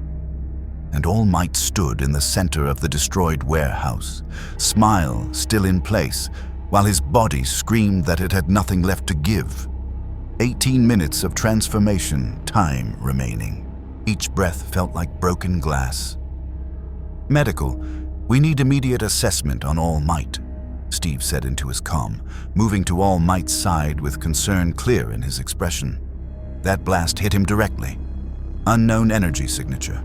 Possible internal damage. "I'm fine," All Might said automatically. The lie so practiced it almost sounded true. "Nothing that won't heal when I revert and rest." "You're bleeding from the mouth and swaying on your feet," Steve said flatly. "That's not fine by anyone's definition." "It's fine for me," All Might replied. And there was a weight to those words. Decades of fighting through injuries, of maintaining the symbol even when the man underneath was crumbling. "I've fought in worse condition. This is manageable." Before Steve could argue, Fury's voice crackled through their comms. "We've got a situation. Stark and Romanoff just engaged hostile forces in Hell's Kitchen. Multiple energy weapon signatures. Civilian casualties reported. They're requesting immediate backup." All Might felt his spine straighten despite exhaustion. You can get on the Quinjet and let medical assess you in transit," Fury interrupted. "Stark says they're handling it, but if it escalates, we need you functional, not burning your last 15 minutes on pride. Move, people." The Quinjet ride to Hell's Kitchen was tense and painful. All Might sat in the jump seat while a S.H.I.E.L.D. medic ran portable scanners over him, the readings making her frown in ways that suggested very bad news delivered with professional neutrality. "Sir, your internal injuries are extensive," she said carefully. "The energy blast exacerbated existing damage. You're bleeding internally, and your respiratory function is compromised. I'm recommending you revert to civilian form immediately and submit to full medical evaluation." "How much time until that becomes non-optional?" All Might asked, already knowing the answer but needing to hear it confirmed. 5 minutes, maybe 10 if you remain stationary and avoid physical exertion. If you engage in combat again..."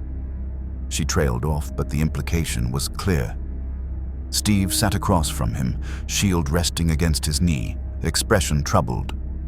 "All Might. Toshinori, you've done enough. Let us handle Hell's Kitchen. You've already saved 23 people today. That's a win." "It's not enough," All Might said quietly.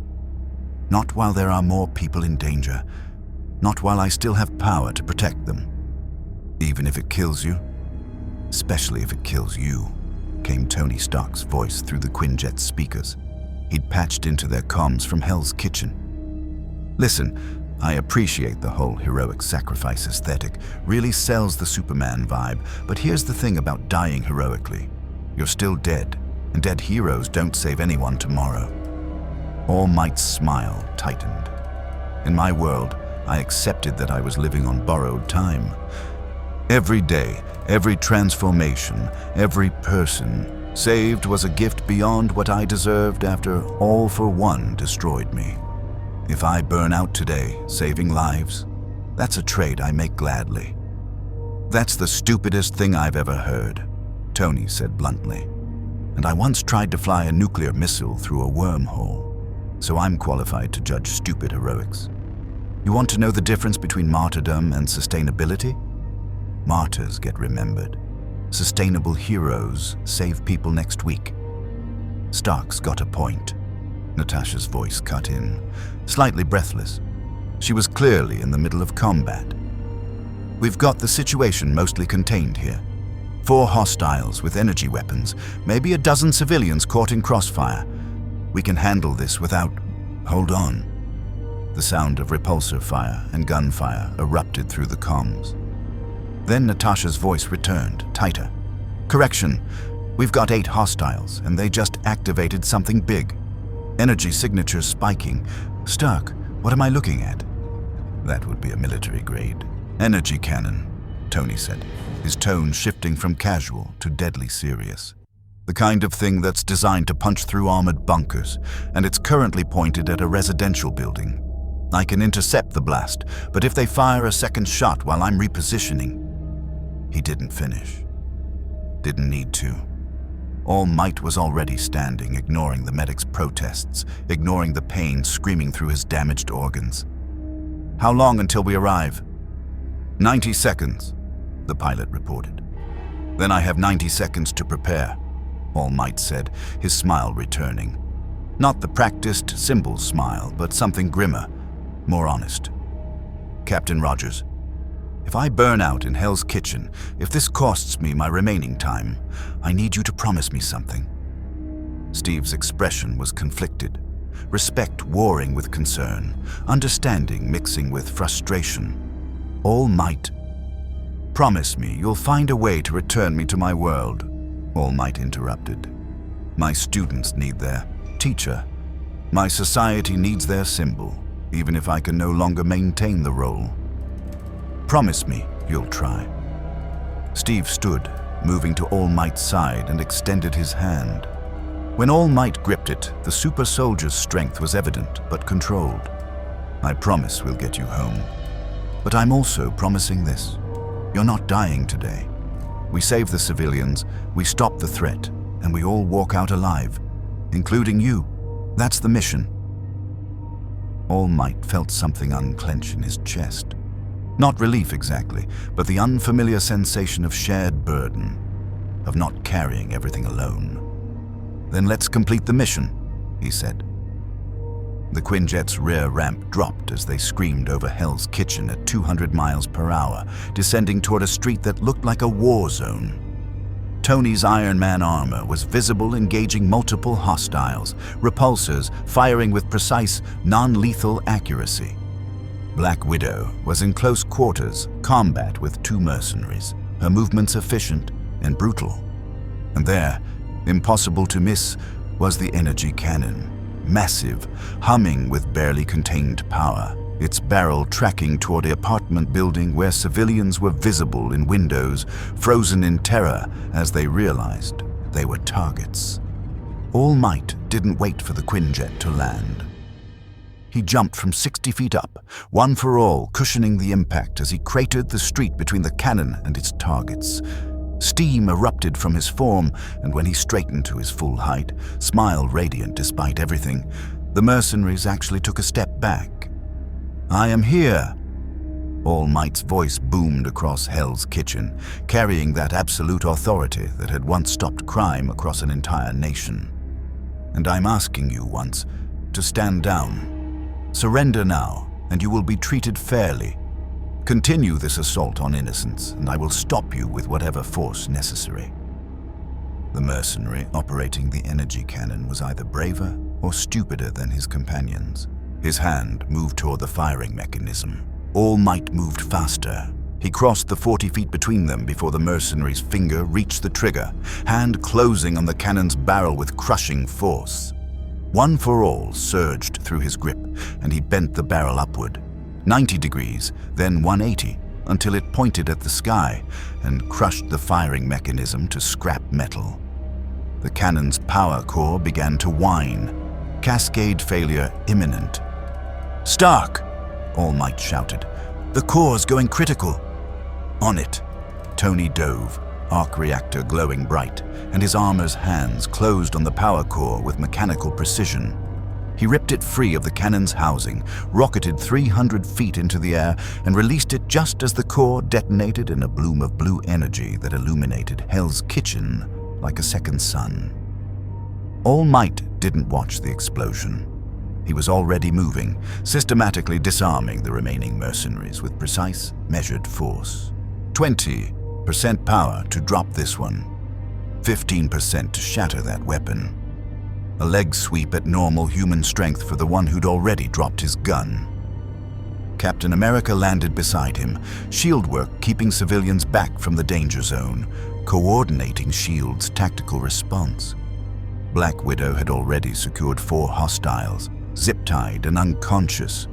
Within 3 minutes, Hell's Kitchen was secure.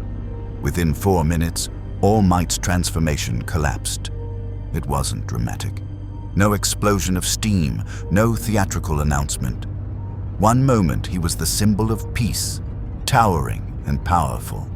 The next, Toshinori Yagi stood in oversized body armor, coughing blood into his hand, legs barely supporting his weight.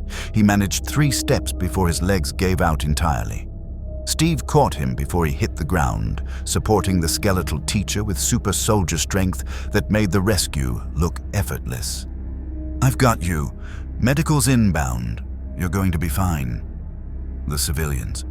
Toshinori rasped, his voice rough without One for All's enhancement. "Are they?" "Safe. Everyone's safe. You did it." Steve's expression was complicated, respect and exasperation equally mixed. "You also definitely ruptured something internal and probably took years off whatever life you have left, but sure, call it a win." Toshinori managed a weak smile. "In my experience, that's what winning looks like." Tony landed nearby, faceplate retracting to reveal an expression that was part impressed, part furious. "Okay, new rule. All Might doesn't respond to missions without medical supervision, a tactical withdrawal plan, and at least one teammate whose job is specifically to stop him from heroically killing himself. Show of hands who agrees." Every Avenger present raised their hand. "Motion carried," Tony said. "Congratulations, you're officially the team's problem now. Fury's going to love this." As S.H.I.E.L.'s medical team arrived and began treating Toshinori's injuries as the civilians emerged from their buildings to stare at the heroes who'd saved them as Hell's Kitchen slowly returned to normalcy, Toshinori allowed himself to close his eyes and accept the help. The symbol of peace would have stayed standing until every civilian was confirmed safe, maintaining the image regardless of cost. But Toshinori Yagi was learning that sometimes being a hero meant knowing when to let others carry the weight, even if it felt like failure. The medical bay in Avengers Tower had become uncomfortably familiar over the past 72 hours. Toshinori lay on the reinforced examination table, in civilian form because his body refused to even attempt transformation after the Hell's Kitchen incident, while Tony's holographic displays rotated 3-dimensional models of damage that made even S.H.I.E.L.'s veteran trauma surgeons wince.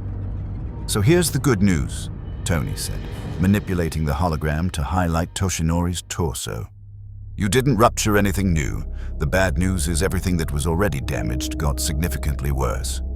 Internal bleeding, stress fractures in your rib cage, and your remaining lung tissue is so compromised, I'm genuinely amazed you're conscious, let alone talking. I've had worse, Toshinori said, which was technically true, but also deeply concerning. That's not the flex you think it is, Bruce Banner said from across the room. He'd been helping Tony analyze Toshinori's condition, bringing his expertise in gamma radiation and biological transformation to bear on the puzzle of One for All. Your body is trying to heal itself, but the energy expenditure from your quirk is interfering with natural recovery. Every time you transform, you're choosing between healing and power, and you keep choosing power.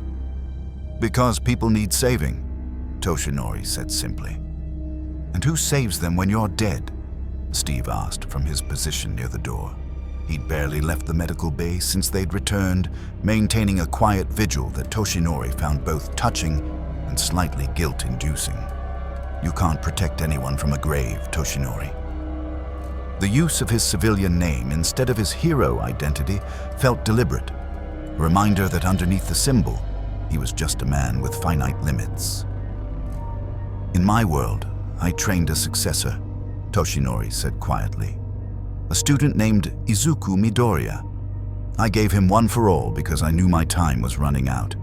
He'll carry the quirk forward, becomes the next symbol of peace. My legacy is secure. That's great for your world, Natasha said, entering with a tablet and her usual no-nonsense demeanor. But you're here now, and here you don't have a backup plan, which means you need to stay alive long enough for us to find a way to send you home. Have we made progress on that front? Toshinori asked, grateful for the change of subject. Actually, yes. Natasha pulled up a file on the room's main display. S.H.I.E.L.D's been reaching out to specialists in dimensional physics, theoretical magic, and other exotic fields. Most of them are either frauds, insane, or both. But there's one name that keeps coming up. Someone who might actually be able to help. The image that appeared made Toshinori sit up despite his injuries. A man in unusual robes, decorated with mystical symbols, standing in front of what looked like a circular doorway made of pure golden light. His expression was serious, intelligent, and carried the weight of someone who'd seen impossible things and catalogued them for future reference. Dr. Stephen Strange, Steve said. Neurosurgeon turned sorcerer. Protects Earth from mystical threats. If anyone understands dimensional travel, it's him. Magic, Toshinori repeated, still struggling with the concept. In my world, we'd call that a reality manipulation quirk. But you're saying actual magic exists here? Magic, quantum mechanics, sufficiently advanced alien technology. After a while, it all blends together, Tony said. Strange operates in a realm I barely understand, and I understand most things. He deals with demons, alternate dimensions, time manipulation, the works. If you fell through a dimensional rift, he's the guy who can theoretically shove you back through. Can we contact him? Toshinori asked, hope flickering despite exhaustion. Already did, Natasha said. He's been monitoring dimensional anomalies since your arrival. Apparently you lit up his mystical radar like a Christmas tree. He's willing to meet with you, but there's a complication. Of course there was. The energy signature from your arrival is fading, Bruce explained, pulling up temporal decay charts. Whatever rip in reality brought you here is healing itself. Strange says if we wait too long, finding the exact dimensional coordinates of your home universe becomes exponentially more difficult, maybe impossible. How long do we have? Toshinori asked, already knowing he wouldn't like the answer. 48 hours, Natasha said. Maybe 72 if we're lucky. After that, the trail goes cold. Toshinori felt his chest tighten. Not physically, but with the weight of impossible deadlines. Then we need to meet with Dr. Strange immediately. If there's a chance to return home, to get back to my students. There's another problem, Steve interrupted gently. Strange's location, the Sanctum Sanctorum in New York. It's warded, protected by magic that doesn't react well to dimensional anomalies. He says bringing you there could be dangerous, either to you, to the Sanctum's defenses, or both. So what's the alternative? Toshinori asked. He comes here, Tony said, which I'm thrilled about, really. Love having wizards in my building. Very on-brand for the whole Avengers attract weirdness thing we've got going. When? Toshinori pressed. Tomorrow, Natasha confirmed. He needs time to prepare. Says examining your dimensional signature will require specific rituals, protective wards, and other mystical insurance policies. In the meantime, you rest, you heal, and you absolutely don't transform under any circumstances. What if there's an emergency? Toshinori asked. What if people need... Then the Avengers handle it, Steve said firmly. That's what teams are for. You've been carrying everything alone for so long you've forgotten that backup exists. Let us do our job while you focus on surviving long enough to get home. The words were kind but unyielding, and Toshinori recognized tactical orders delivered with compassionate phrasing. He was being benched, for his own good certainly, but benched nonetheless. Understood, he said quietly, feeling the unfamiliar sensation of helplessness settle over him like a blanket. I'll rest. I'll cooperate with medical protocols. I'll be a model patient. Somehow I doubt that, Tony muttered. But we'll take what we can get. Jarvis, monitor his vitals. If he tries to sneak out and play hero, lock down medical bay and alert me immediately. Understood, sir. That's unnecessary, Toshinori protested. I'm not going to. You jumped out of a Quinjet at 60 feet to save civilians, Natasha interrupted. You fought with ruptured organs because people were in danger. You've demonstrated pretty clearly that your self-preservation instinct is broken. So yes, monitoring is necessary. Toshinori wanted to argue but couldn't find solid ground. Everything they'd said was accurate. He had pushed past reasonable limits, had chosen heroism over survival repeatedly, had maintained the symbol even when the man underneath was crumbling. I'll leave you to rest, Steve said, moving toward the door. But all might. For what it's worth, what you did in Hell's Kitchen, saving those civilians, stopping that weapon, that was incredible.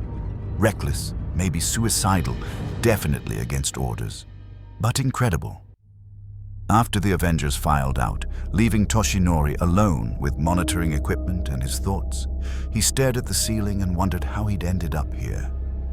Not physically. The dimensional rift explained that. But philosophically, in his world, he'd been the symbol of peace. Untouchable. Unbreakable. The pillar that society leaned on. Here, he was just another hero, powerful but flawed, capable but limited, part of a team instead of standing alone. And the strangest part was how much that terrified him. Because if he wasn't the symbol of peace, if he couldn't carry everything alone, then what was he? Just Toshinori Yagi, a teacher with a powerful quirk and a death wish disguised as heroism. The thought was still circling when exhaustion finally dragged him under. He woke to chaos. Not immediate physical danger, no alarms, no explosions, no attacks. But the tension in the tower was palpable even through the medical bay's walls. Raised voices, rapid footsteps, the particular energy signature of a crisis in progress. Toshinori sat up slowly, body protesting but functional, and checked the monitoring displays. He'd been unconscious for 6 hours. It was late evening now, New York's lights visible through the windows. The medical bay door opened, and Bruce entered carrying a tablet, his expression troubled. You're awake. Good. We need to talk. What's happened? Toshinori asked, already calculating how long until his body would allow transformation. Another 18 hours, minimum, possibly longer. The Sokovia Accords, Bruce said, pulling up a document on the Aya tablet. It's a UN resolution that's been debated for months. Essentially, it would place the Avengers under governmental oversight. We'd need permission to operate, approval for missions, accountability to an international panel. After your arrival and the Hell's Kitchen incident, the debates accelerated. They're voting tomorrow. Toshinori frowned. I don't understand. Heroes operating under government supervision. That's standard in my world. Every pro-hero has licensing, agency affiliation, legal oversight. Why is this controversial? Because we've saved the world multiple times without oversight, Bruce said. Because governments have agendas that don't always align with saving civilians. Because once you give up autonomy, you can't always get it back. Because... He trailed off, struggling for words. Because some of us remember what happens when good people follow bad orders, Steve said, entering behind Bruce. His expression was grim, jaw tight with tension. The Accords aren't just oversight. They're control, and I've seen governments use control to do terrible things in the name of security. But accountability matters, Toshinori said carefully. Heroes with unchecked power can cause tremendous harm. In my world, the Hero Public Safety Commission provides oversight specifically to prevent abuse. And does that system work? Steve asked pointedly. Has it prevented corruption, stopped heroes from making mistakes, or does it just make heroes feel better about following orders that might be wrong? Toshinori thought of the Commission's political maneuvering, of heroes pressured to prioritize public image over genuine rescue, of the times he'd had to navigate bureaucracy while civilians suffered. It's imperfect, but the alternative is vigilantism, chaos, heroes accountable to no one but themselves. Or heroes accountable to each other, Steve countered. The Avengers police ourselves. We make hard calls, sure, but we make them based on what's right, not what's politically expedient. The Accords change that. They make us weapons that governments point at problems. You sound like you've already decided to refuse, Toshinori observed. Steve's expression was conflicted, conviction warring with doubt. I'm trying to find another option, but if the choice is between saving people and following orders, I know which one I'll choose. I've been on the wrong side of government authority before. I won't make that mistake again. Tony disagrees, Bruce said quietly. He thinks oversight is necessary. That after Ultron, after we nearly destroyed the world trying to save it, we need checks and balances. He's not wrong, but neither is Steve. So the team is splitting, Toshinori said, his heart sinking. Over policy. Over principle, Steve corrected. And All Might, I need to ask you something. When Strange arrives tomorrow, when he examines you and tries to find a way home, you might have to choose. Between getting back to your world quickly, or staying here while this plays out, between your students and your new teammates. That's not fair, Toshinori said quietly. No, Steve agreed. It's not, but that's the situation. The Accords vote is tomorrow. Strange arrives tomorrow, and whatever happens next is going to change everything. I need to know, if we end up on opposite sides of this, if I'm standing against the UN and Tony's standing with them, which side do you choose? Toshinori opened his mouth to answer, then closed it again. In his world, the answer would be simple. Follow the law. Trust the system. Work within established frameworks. But here, with this team, in this situation, I don't know, he admitted. I need more information. I need to understand both positions fully. I need time, Bruce finished, which is the one thing we don't have. The vote's tomorrow at noon. Strange arrives at 10. By this time tomorrow, everything will be different. After they left, Toshinori lay back down and stared at the ceiling, mind racing. In his world, he'd been the symbol of peace, above politics, transcendent of faction, representing heroism itself. Heroes looked to him for inspiration, not orders. Society leaned on him, but he'd never asked them to choose sides. Here, he was being asked to take a position in a conflict with no clear right answer. To choose between heroes he respected, between principles that both made sense, between duty and autonomy. The symbol of peace would have found a way to unite everyone, to be the pillar they could all lean on. But Toshinori Yagi was just a teacher from another dimension.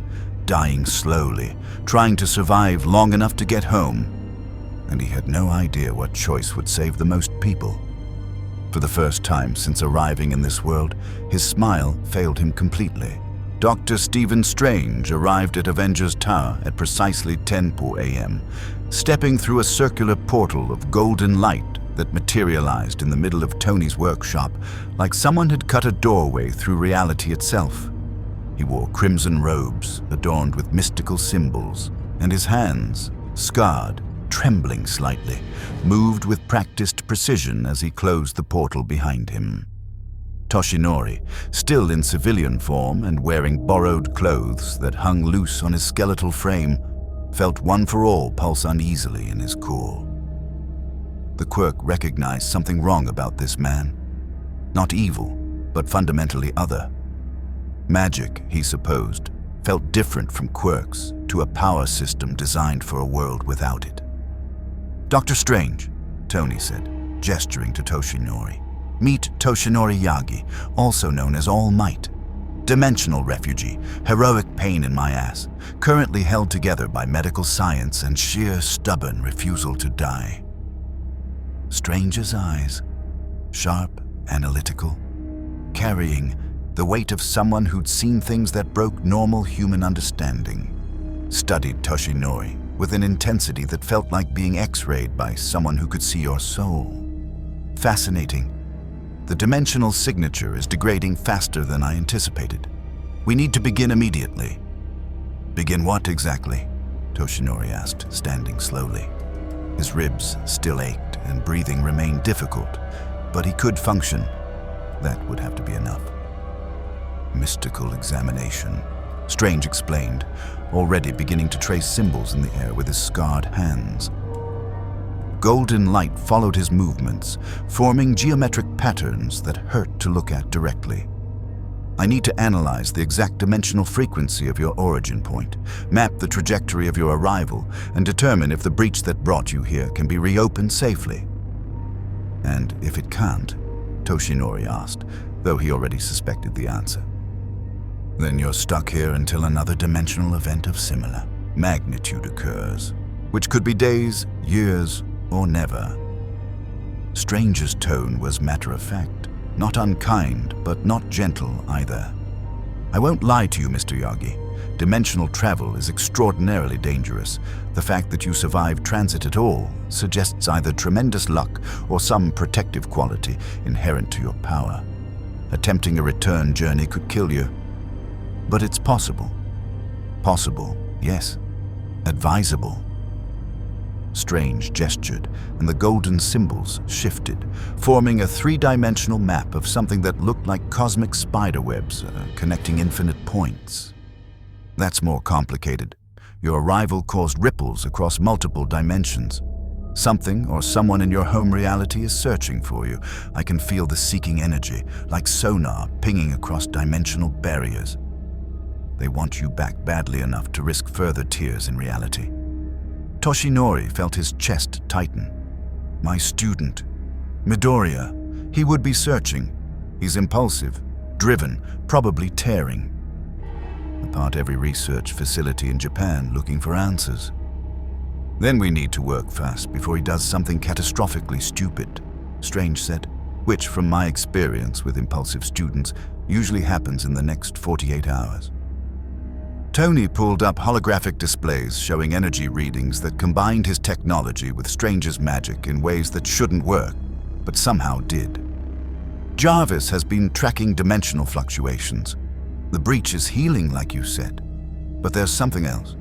The energy signature is being drawn towards something in this reality, something that resonates with All Might's power signature." "The reality stone?" Strange said immediately, his expression darkening. "Or more accurately, the ether that contains it.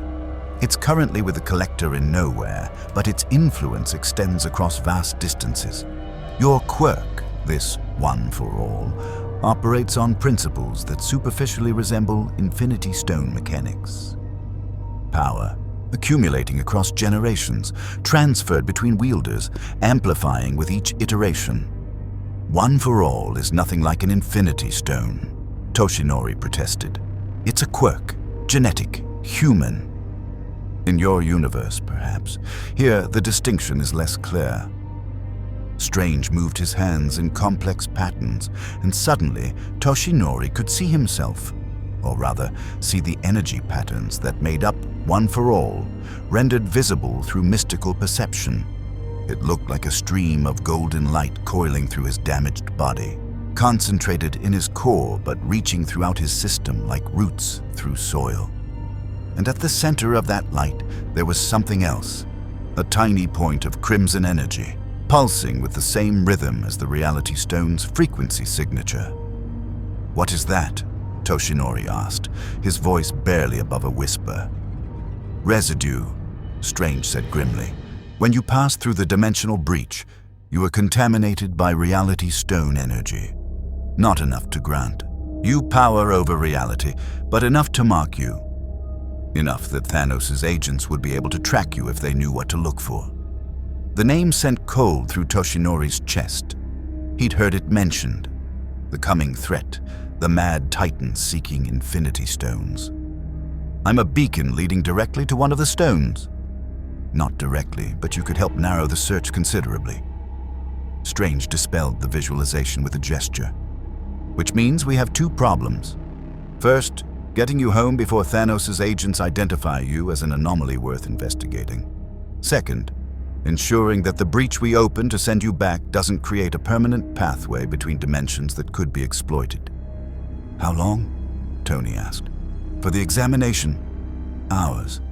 For preparation to send him home, days minimum. I need to chart dimensional coordinates, prepare protective wards, ensure the journey won't kill him or destabilize both realities." Strange looked at Toshinori directly. "And I need your full cooperation. The mystical examination will be invasive, uncomfortable, and possibly traumatic. I'll be looking at the fundamental structure of your being across multiple dimensional frequencies. It's going to hurt." "I can endure pain," Toshinori said simply. "Physical pain, perhaps. But I'll be examining your soul, Mr. Yagi. The accumulated weight of every person you've saved, every person you've failed to save, every choice you've made that led to this moment. Magic doesn't care about the masks we wear. It sees truth whether we want it to or not." Toshinori felt his skeletal hands clench. The idea of having his soul examined, of having every failure and doubt laid bare, terrified him in ways that physical threats never could. But his students needed him, his world needed him, and if pain was the price of returning home, "Do it," he said. Strange nodded, respect flickering in his expression. "Tony, I need your workshop cleared. Bruce, I'll need you standing by in case his physiology reacts badly to mystical examination. Steve," he paused, noting Captain America's absence. "Where is Captain Rogers?" "Meeting with UN representatives," Tony said, his tone carrying layers of tension. "The Accord's vote is in 2 hours. Steve's making one last attempt to negotiate terms that don't put us in chains. I'm not optimistic." Strange's expression suggested he knew exactly what that meant for the Avengers' cohesion. "Then we proceed quickly. If this team fractures while we're attempting dimensional transit, the instability could affect the ritual. I need at least 3 Avengers present to anchor the protective wards. One to represent strength, one to represent intelligence, one to represent heart. Tony, your intelligence. Bruce, your strength." "I'm not transforming into Hulk for a mystical ritual," Bruce said immediately. "I'm not asking you to.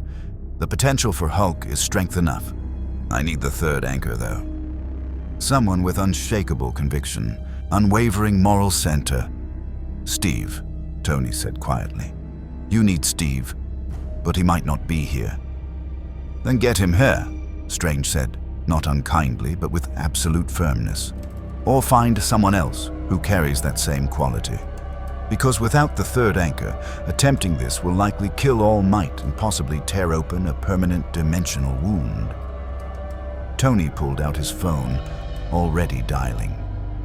"Steve, it's me. Don't hang up. I know you're in the middle of negotiations, but we need you at the tower.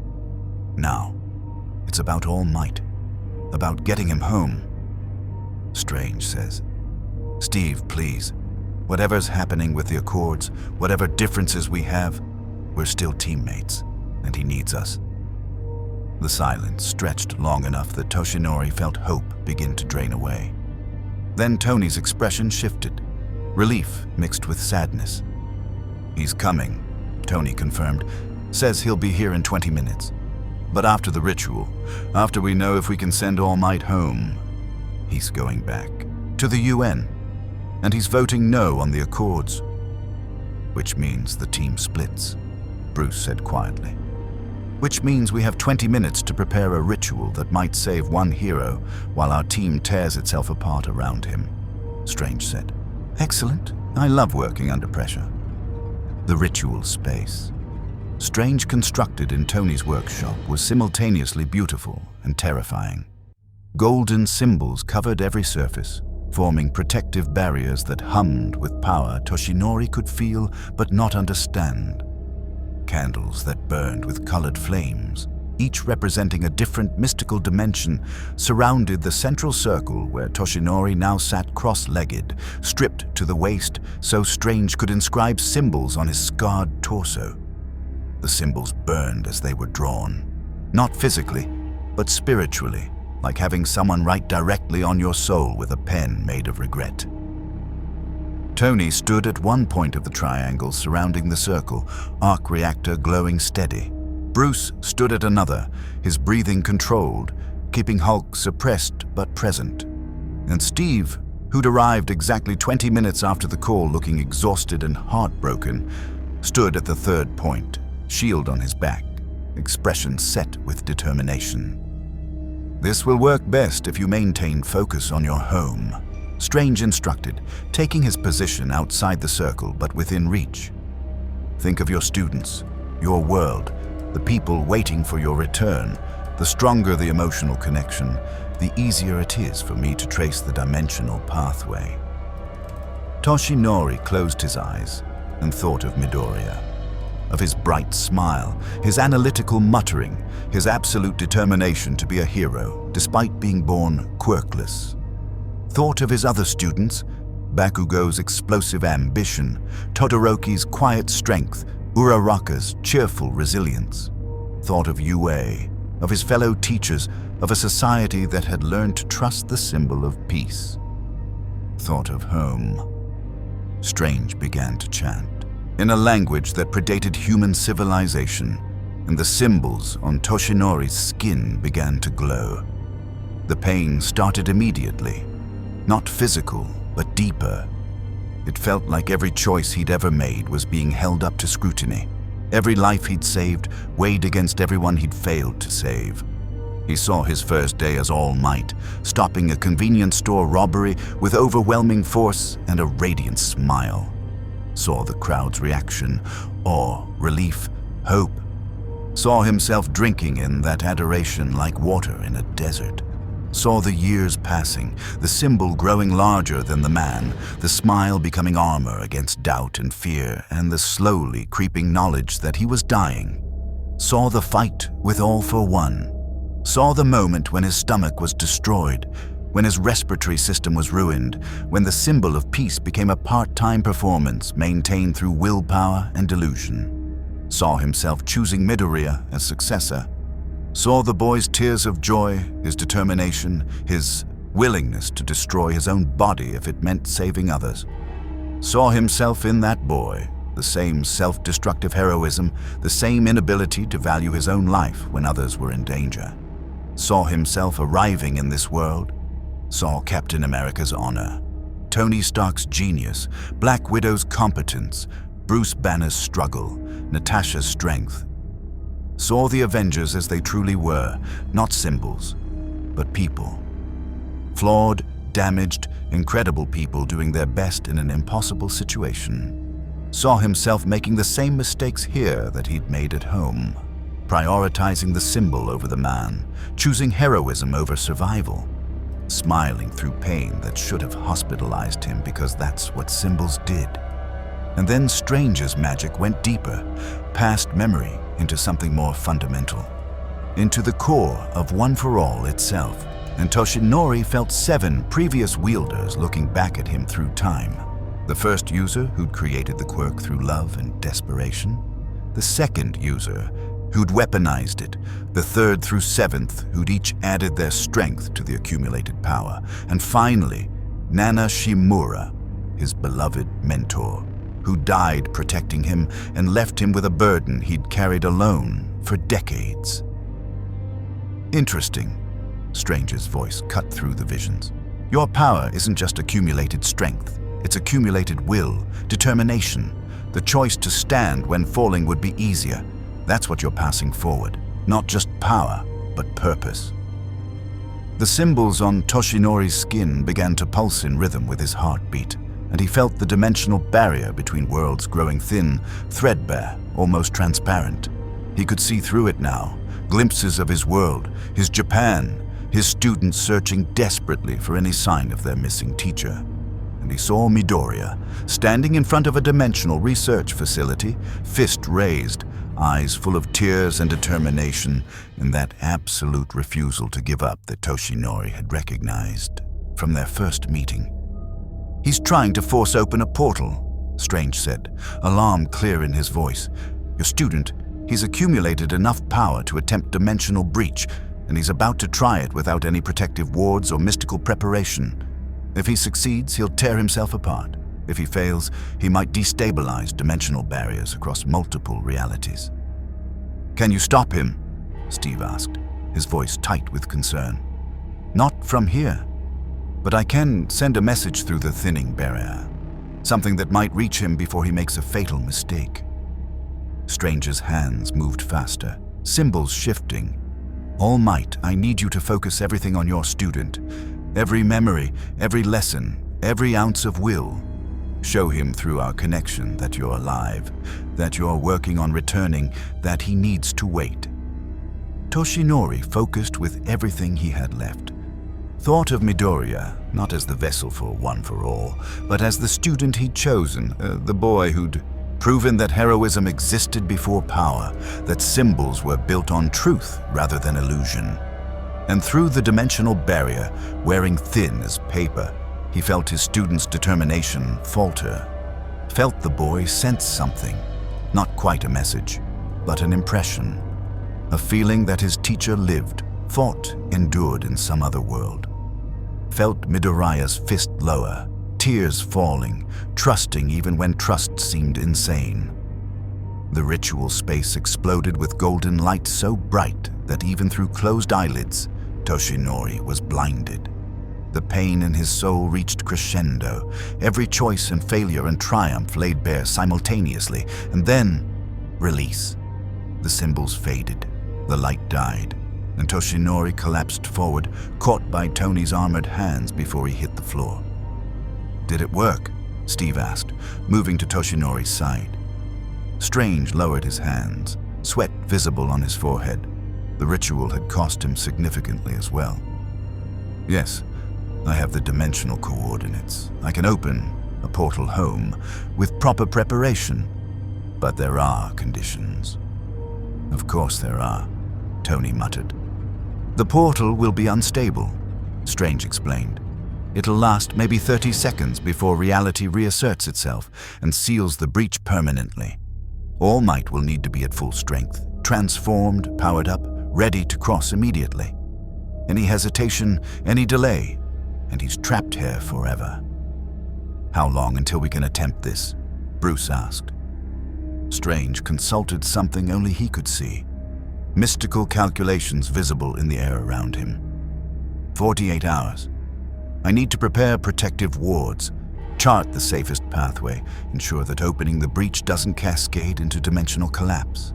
And All Might needs to heal enough that transformation won't kill him. Toshinori forced himself upright, body screaming protest but functional. 48 hours. I can manage that. You'll need to, Strange said, because your student bought you that time. He's standing down, trusting that you're working on a solution. Don't waste his faith. Before anyone could respond, Fury's voice cut through the tower's intercom. Avengers, conference room, now. The UN vote concluded. We have a decision. The tension in the room crystallized into something sharp and cutting. Here we go, Tony said quietly. As they made their way to the conference room, Toshinori, supported by Steve, Strange maintaining his mystical presence, Toshinori felt dread settling over him like a shroud. Whatever came next would define the Avengers for years, would split heroes he'd come to respect into opposing camps. And he was going home in 48 hours, leaving them to face the consequences of a decision he'd played no part in making. The symbol of peace would have found a way to unite them. But Toshinori Yagi could only watch as everything fell apart. The conference room felt like a funeral. Fury stood at the head of the table, his expression carved from granite, the holographic display behind him showing the UN General Assembly's vote tally. The Sokovia Accords had passed, 117 countries in favor, 38 against, 12 abstentions. It was overwhelming, definitive, and irreversible. So that's it, Tony said, breaking the silence. His faceplate was retracted, and the exhaustion in his expression went deeper than physical tiredness. We're under UN oversight as of midnight tonight. Any superhero activity without authorization becomes illegal. Any Avenger who doesn't sign becomes a criminal. Steve stood across the table, arms crossed, jaw set with the same determination Toshinori had seen in countless heroes making impossible choices. I'm not signing. Steve, Tony started. I'm not signing, Steve repeated, his voice carrying absolute conviction. I've seen what happens when good people surrender autonomy to systems that prioritize politics over people. I was there when S.H.I.E.L.D. fell because Hydra had infiltrated it from the inside. I watched bureaucracy paralyze response while civilians died. I won't be a weapon that governments point at problems. I'll be a hero who chooses to do what's right, regardless of what some committee decides is acceptable. And what makes you qualified to decide what's right? Tony shot back, anger bleeding through his controlled demeanor. We created Ultron, Steve.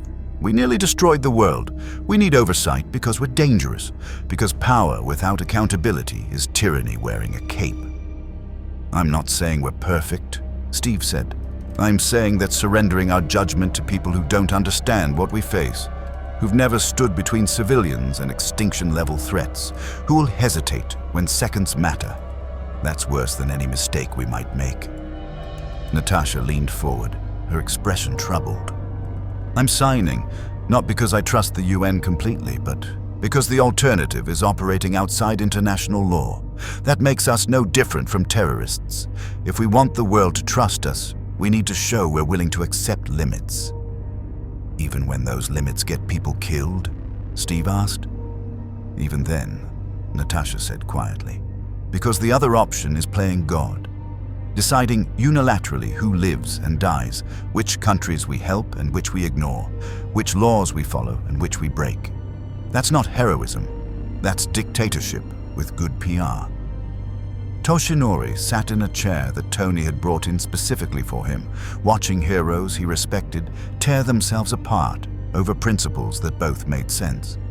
In his world, the Hero Public Safety Commission provided oversight, imperfect, political, sometimes corrupt, but also providing structure, accountability, legal protection.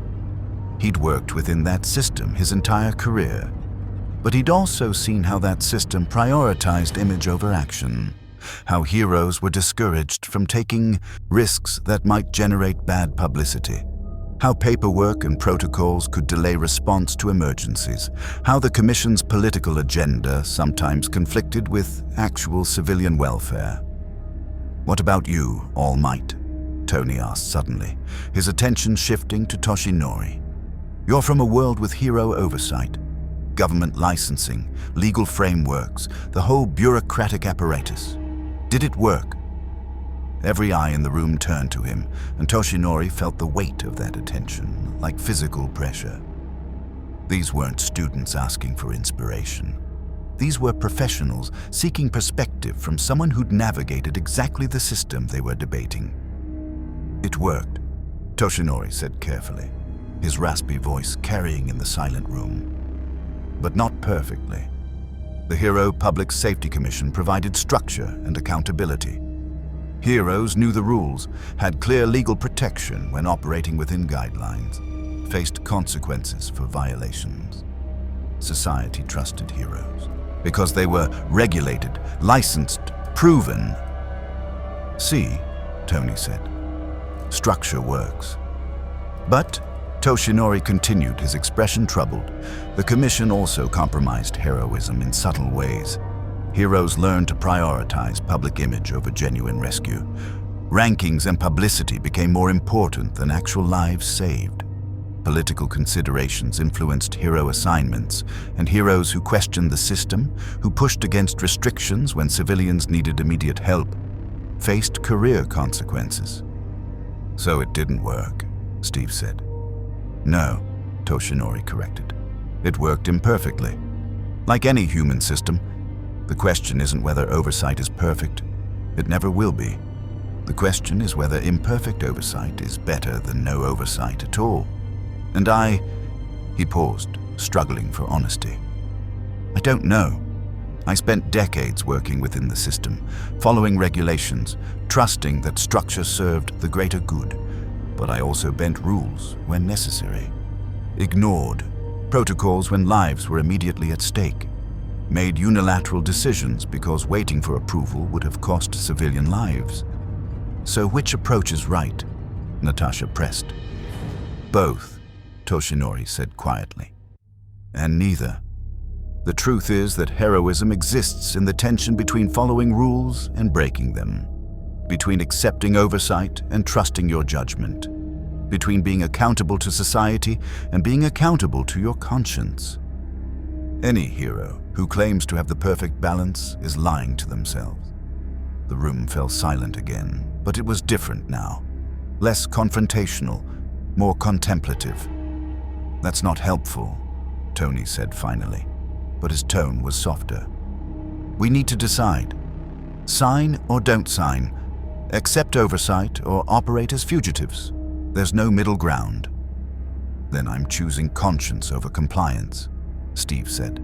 I won't sign, and anyone who agrees with me, who believes that heroism means doing what's right regardless of what committees decide, you're welcome to join me.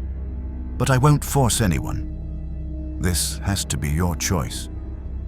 I'm signing, Tony said, because I've seen what happens when we operate without limits, and I'd rather work within a flawed system than pretend we're above accountability. I'm signing, Natasha confirmed. I'm not, Sam Wilson said from his position near the door. Toshinori hadn't noticed when the Falcon had arrived, but he stood beside Steve now, solidarity clear in his posture. I follow Cap, have since we met. If he says the Accords are wrong, that's good enough for me. I'm signing, Rhodey said from his position beside Tony, war machine armor making the statement literal. I'm military. I understand chain of command. This is how things should work. Bruce stood slowly, his expression pained. I'm not signing, but I'm also not staying. The Hulk oversight doesn't help when the problem is me. I need to disappear, remove myself from the equation before someone decides to use me as a weapon. Bruce, Tony started. I'm sorry, Bruce said, and he genuinely was. But I can't be part of this. Either side, I'm too dangerous. Vision materialized from the wall itself, phasing through solid matter with the casual impossibility of someone powered by an infinity stone. I will sign. The Accords represent society's attempt to define acceptable parameters for enhanced individuals. While imperfect, they demonstrate engagement with ethical questions that we have thus far avoided. I believe participation is preferable to opposition. Wanda Maximoff entered last, her expression haunted in ways that Toshinori recognized from heroes who'd accidentally harmed civilians. What if I sign and they decide I'm too dangerous? What if oversight becomes imprisonment? Then I'll fight to protect you, Steve said immediately. Accords or no accords, You're not a weapon to be controlled, Wanda. You're a person who deserves freedom. But what if he's wrong? Tony asked, his voice carrying genuine anguish now. What if you're dangerous and we're all too close to see it? What if oversight is exactly what prevents the next Lagos, the next Sokovia, the next disaster that we cause trying to help? The room split down invisible lines, Steve, Sam, and Wanda on one side, Tony, Natasha, Rhodey, and Vision on the other, Bruce removing himself entirely, Fury maintaining directorial neutrality, and Toshinori sitting in the middle, watching the Avengers fracture over principles that both made sense and both felt wrong. "This is happening," Fury said finally. "The Accords are law as of midnight. Anyone who doesn't sign becomes a fugitive. S.H.I.E.L.D. will be obligated to pursue and detain you. The UN will issue warrants. Your assets will be frozen. Your faces will be on every wanted board from here to Hong Kong." "I understand," Steve said quietly. "I'll turn in my shield. It belongs to America, and I won't dishonor it by making it a symbol of rebellion. But I won't stop being a hero just because some committee says I'm unauthorized." "Steve," Tony said, and there was genuine grief in his voice now. "Please, we can work within the system. We can change it from inside. Don't throw away everything we've built." "I'm not throwing it away," Steve replied, his expression equally pained. "I'm protecting what matters most. The idea that heroism means doing what's right, not what's legal. The Accords might be well-intentioned, Tony, but good intentions enforced by bad systems still create tyranny. And good intentions without accountability create dictatorships," Tony countered. "We're going in circles. This ends one way, with us on opposite sides." Toshinori stood slowly, his skeletal frame fragile, but his presence commanding attention through sheer force of will. "Before you finalize this fracture, before you make choices that can't be unmade, I need to tell you something. About my world, about what happens when the symbol everyone relies on cracks." Every eye turned to him, and Toshinori took a breath that hurt his damaged lungs. "In my world, I was the symbol of peace for decades.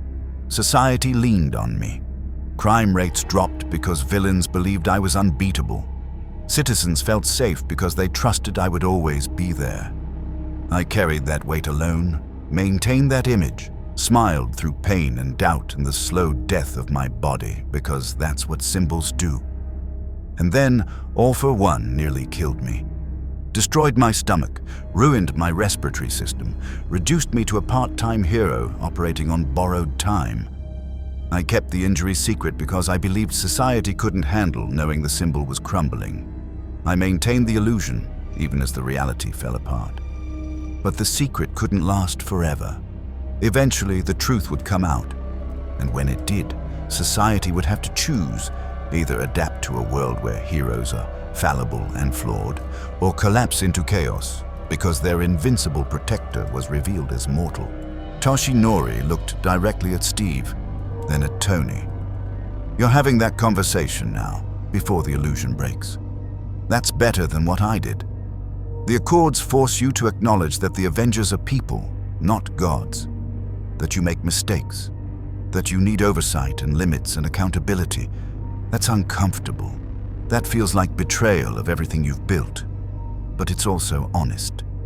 But," he continued, turning to Tony, "the Accords also risk creating a system where heroism requires permission. Where saving lives means filling out forms. Where the people enforcing accountability don't understand the situations requiring immediate judgment.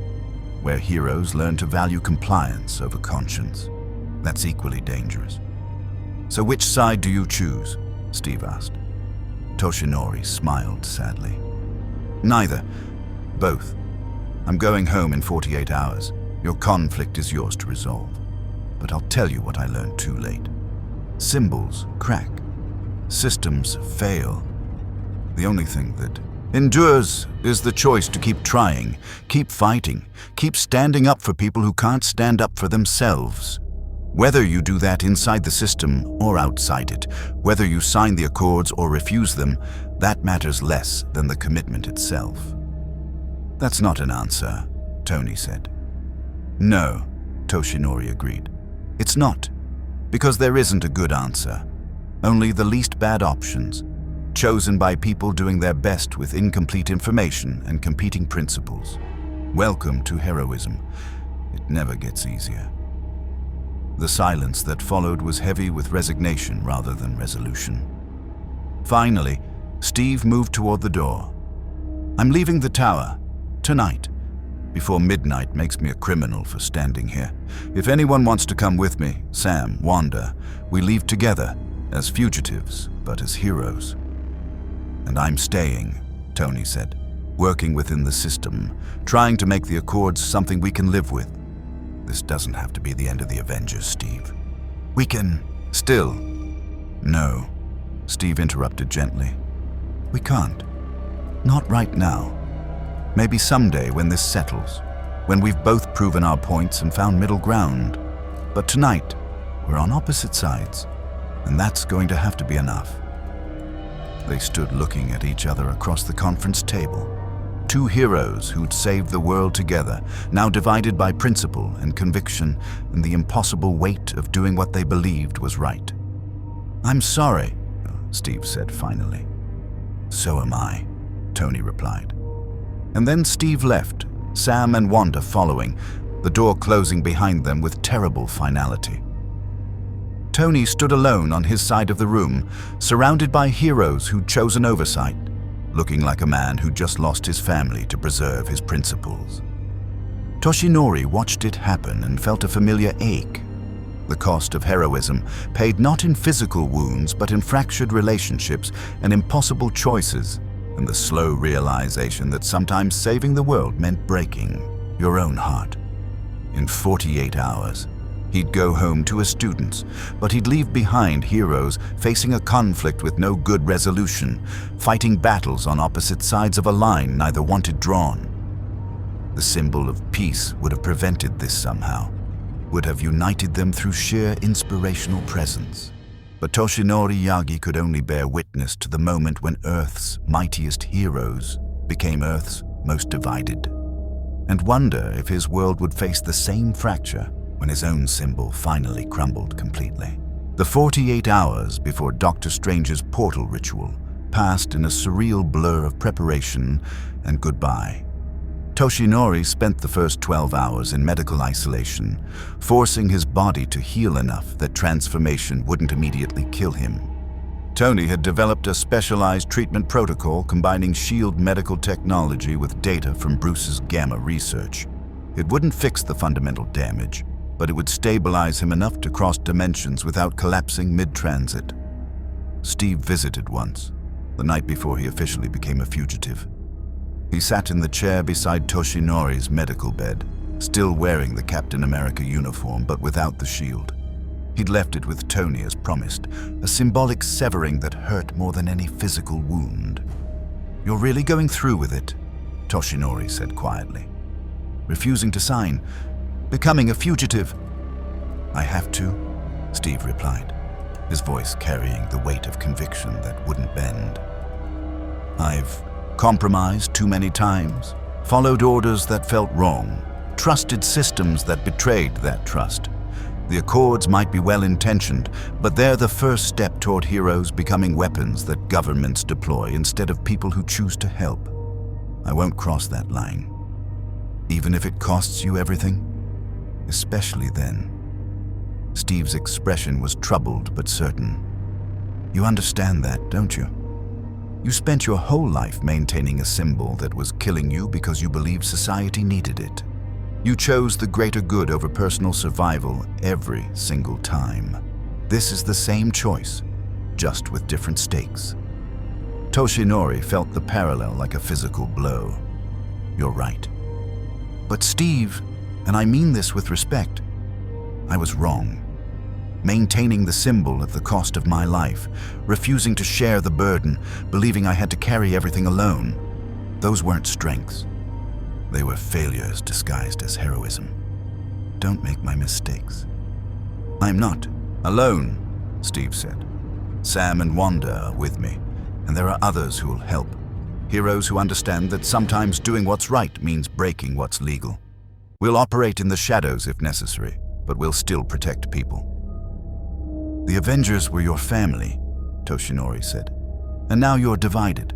That wound won't heal easily. No, Steve agreed. It won't. But maybe it's not supposed to. Maybe this is what growth looks like. Painful, messy, complicated. Tony and I have been heading toward this confrontation since we met. He wants order. I want freedom. Both positions have merit. Both have costs. And maybe we need to explore them separately before we can find synthesis together. That's very philosophical for a man about to become a wanted fugitive. Steve's smile was brief and sad. I've had a lot of time to think about consequences, about principles worth dying for. You're not the only one operating on borrowed time, All Might. I was supposed to die in 1945, crashed into ice. Mission complete. Everything since then has been borrowed life. If I spend it standing up for what I believe in, even when it costs me everything, then at least it meant something. They sat in comfortable silence for a while. Two heroes from different worlds who'd found unexpected kinship in shared understanding of sacrifice and duty and the terrible weight of symbols. When you get home, Steve said finally, tell your student something for me. Tell him that inheriting power is just the beginning, that the real challenge is figuring out what kind of hero you want to be, that symbols are useful but humanity is essential, and that asking for help doesn't make you weak, it makes you smart. I'll tell him, Toshinori promised. And Steve, when this settles, when you and Tony find your way back to each other, and you will because that's what family does, remember that compromise isn't surrender, that working together doesn't require identical principles, that the strongest teams are built from different perspectives, unified by common purpose. I'll try, Steve said. He stood, extended his hand. It was an honor working with you, Toshinori Yagi. Even briefly. You're everything a hero should be. Powerful, principled, and willing to admit when you're wrong. Your students are lucky. The Avengers were lucky to have you, Toshinori replied, gripping Steve's hand despite his skeletal weakness. All of you. Even divided, even conflicted, you're still the most remarkable group of heroes I've ever encountered. Don't forget that in the fighting to come. After Steve left, Tony visited. He looked exhausted. The kind of bone-deep tiredness that comes from winning battles that feel like defeats. So Cap came by, Tony said, dropping into the chair with none of his usual theatrical flair. Gave you the whole principled stand speech, I'm guessing. Very him, very inspiring, very stupid. He believes in what he's doing, Toshinori said carefully. So do I. Difference is, I'm trying to work within reality instead of pretending I can fight it. Tony pulled up holographic displays, Accords documentation, legal frameworks, provisional operating guidelines. These aren't perfect. They're bureaucratic, restrictive, politically compromised. But they're also the only thing standing between enhanced individuals and full-scale international panic. Steve doesn't see that, doesn't want to see it. You're both trying to protect people, Toshinori observed. Just through different methods. Yeah. Well, his method makes us all criminals, and mine makes us weapons. Neither's ideal, but at least mine keeps us legal. Tony dismissed the displays with an irritated gesture. You know what the really frustrating part is? He's not wrong. The Accords could be abused. Oversight could become control. Governments could use us for political purposes instead of genuine threats. Every concern he raised is valid. But the alternative, operating without. Accountability, making unilateral decisions about who lives and dies. That's how you get dictatorships. So you're both right and both wrong, Toshinori said. Story of my life. Tony leaned back, staring at the ceiling. Strange says your portal's ready. He's preparing the final wards now, checking dimensional stability, all that mystical mumbo-jumbo I barely understand. You'll go home tomorrow at dawn. Back to your world, your students, your own problems. Lucky you." "I wish I could help," Toshinori said honestly. "With the Accords, with the team, with finding a solution that doesn't tear you apart." "You did help," Tony said. "You showed us what happens when symbols crack. When the perfect hero everyone relies on turns out to be human underneath. That's valuable data. Depressing, but valuable. I also showed you that humans can still be heroic even when they're not perfect," Toshinori countered. "That flaws don't disqualify you from protecting people. That asking for help is strength, not weakness." "Yeah, well, we'll see if that lesson sticks." Tony stood, armor plates shifting slightly. "For what it's worth, all might, Toshinori. You're okay in my book. Reckless, self-destructive, martyr complex the size of Manhattan, but your heart's in the right place. Your students are lucky. So are the Avengers." Toshinori replied. "Even divided, especially divided. Because the fact that you're willing to fracture over principles instead of uniting under compromise means those principles actually matter to you. That's rare. That's valuable. Don't lose it in the fighting to come." After Tony left, Natasha visited. Then Rhodey. Then Vision with his philosophical observations about humanity and choice. Then Bruce via video call from some undisclosed location, already disappearing into whatever shadows someone with Hulk's power could hide in. Each goodbye felt like losing family he'd barely gotten to know. A dawn broke over Manhattan with a kind of golden light that made the city look almost peaceful. Toshinori stood in Tony's workshop, cleared of equipment, inscribed with mystical symbols that Dr. Strange had spent all night preparing, and felt one for all coiling in his core, ready for transformation, but waiting for the right moment. Strange stood at the center of the ritual space, hands moving through preparatory gestures. Tony monitored everything through holographic displays.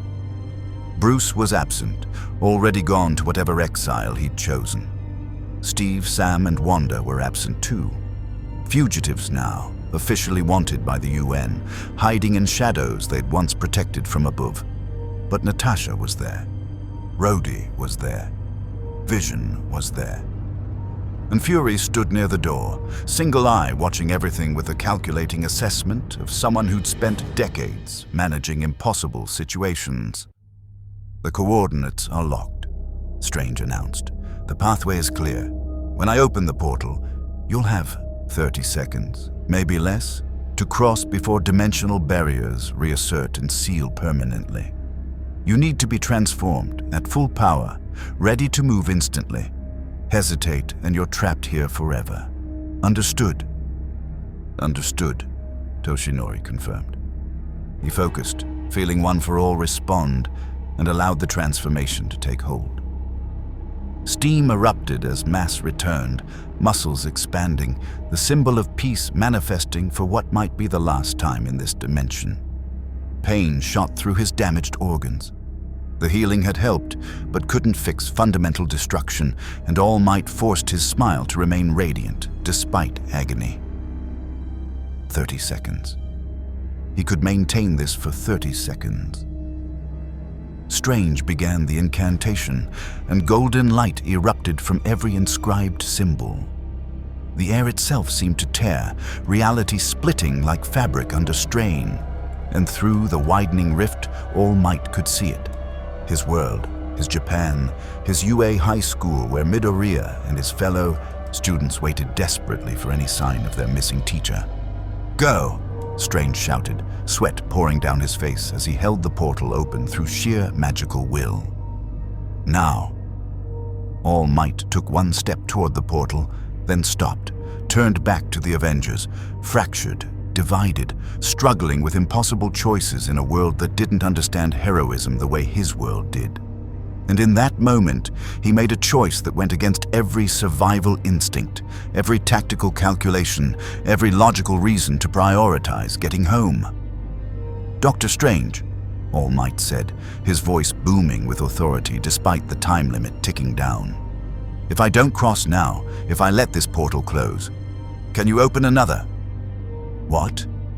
Strange's concentration wavered, the portal flickering. No, this is it. This is your only chance. If you don't cross now, can you open another portal?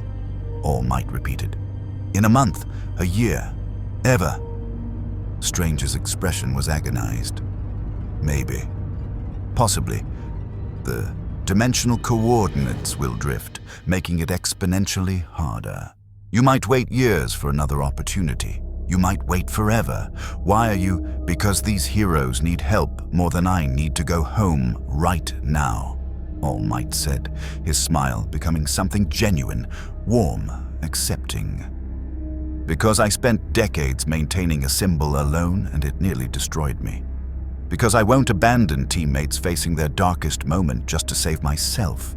Because heroism means staying when leaving would be easier. All Might, your students, Tony started. Will survive, All Might interrupted. Midoriya is strong. My fellow teachers are capable. Japan will adapt to my absence, just as it will eventually adapt to my death. But you, here, now, you're fracturing. And maybe I can help. Maybe I can show you what I learned too late.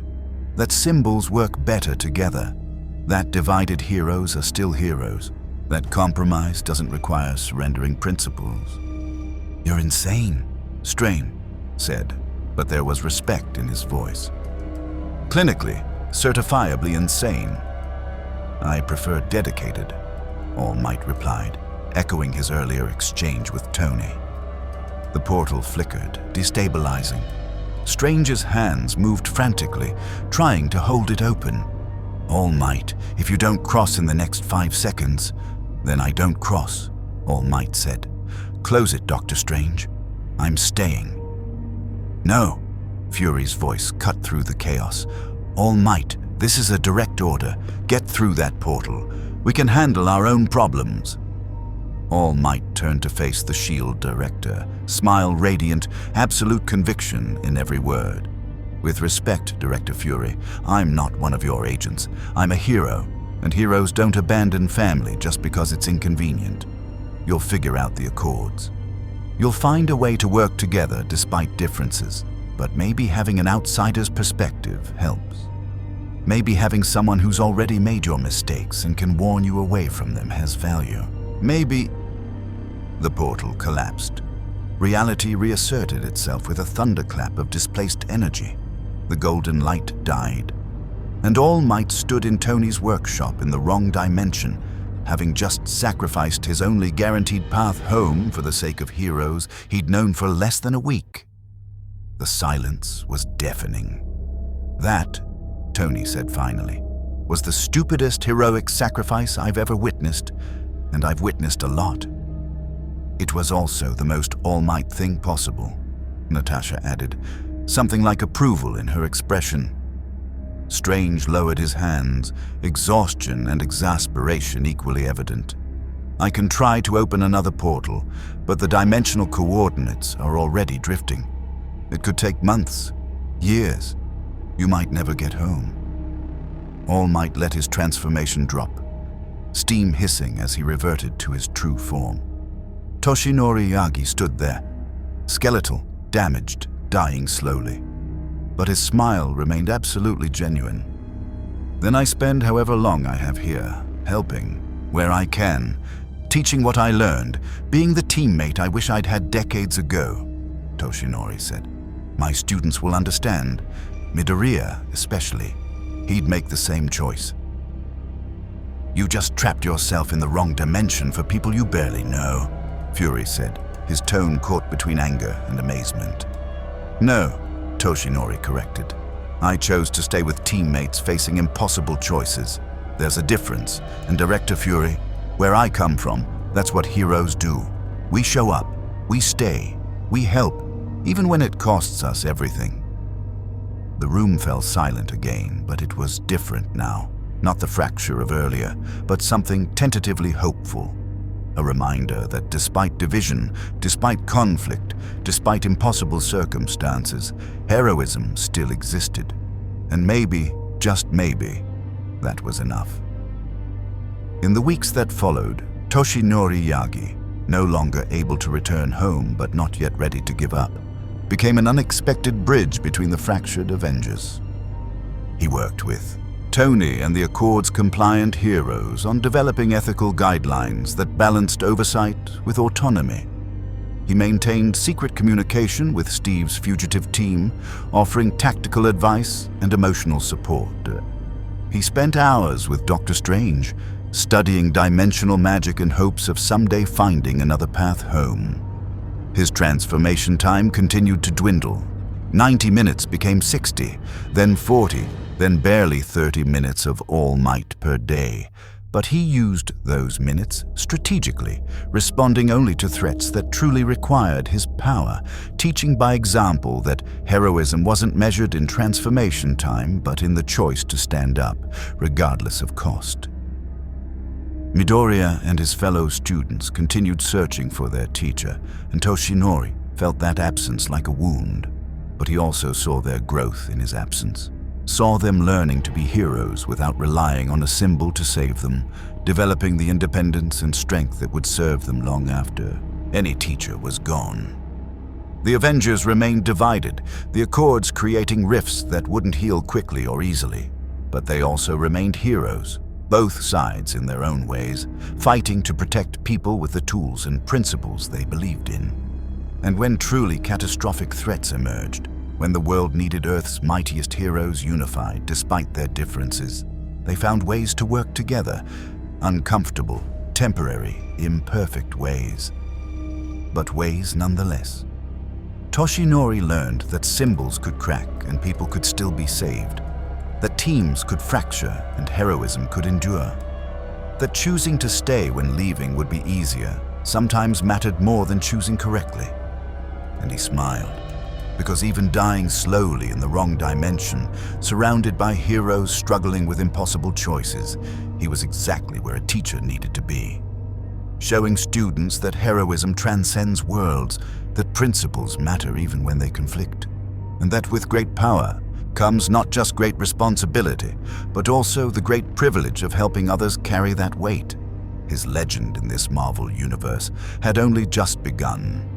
And somewhere across dimensional barriers, young Midoriya trained harder, grew stronger, and carried One for All forward with the knowledge that his teacher, wherever he was, had made a choice that any true hero would understand. The symbol of peace had fallen into a world that didn't need symbols. It needed teachers. And Toshinori Yagi, smiling through pain in a dimension not his own, finally understood the difference. Surely, with great power comes great responsibility. Thank you for watching. Please like and subscribe.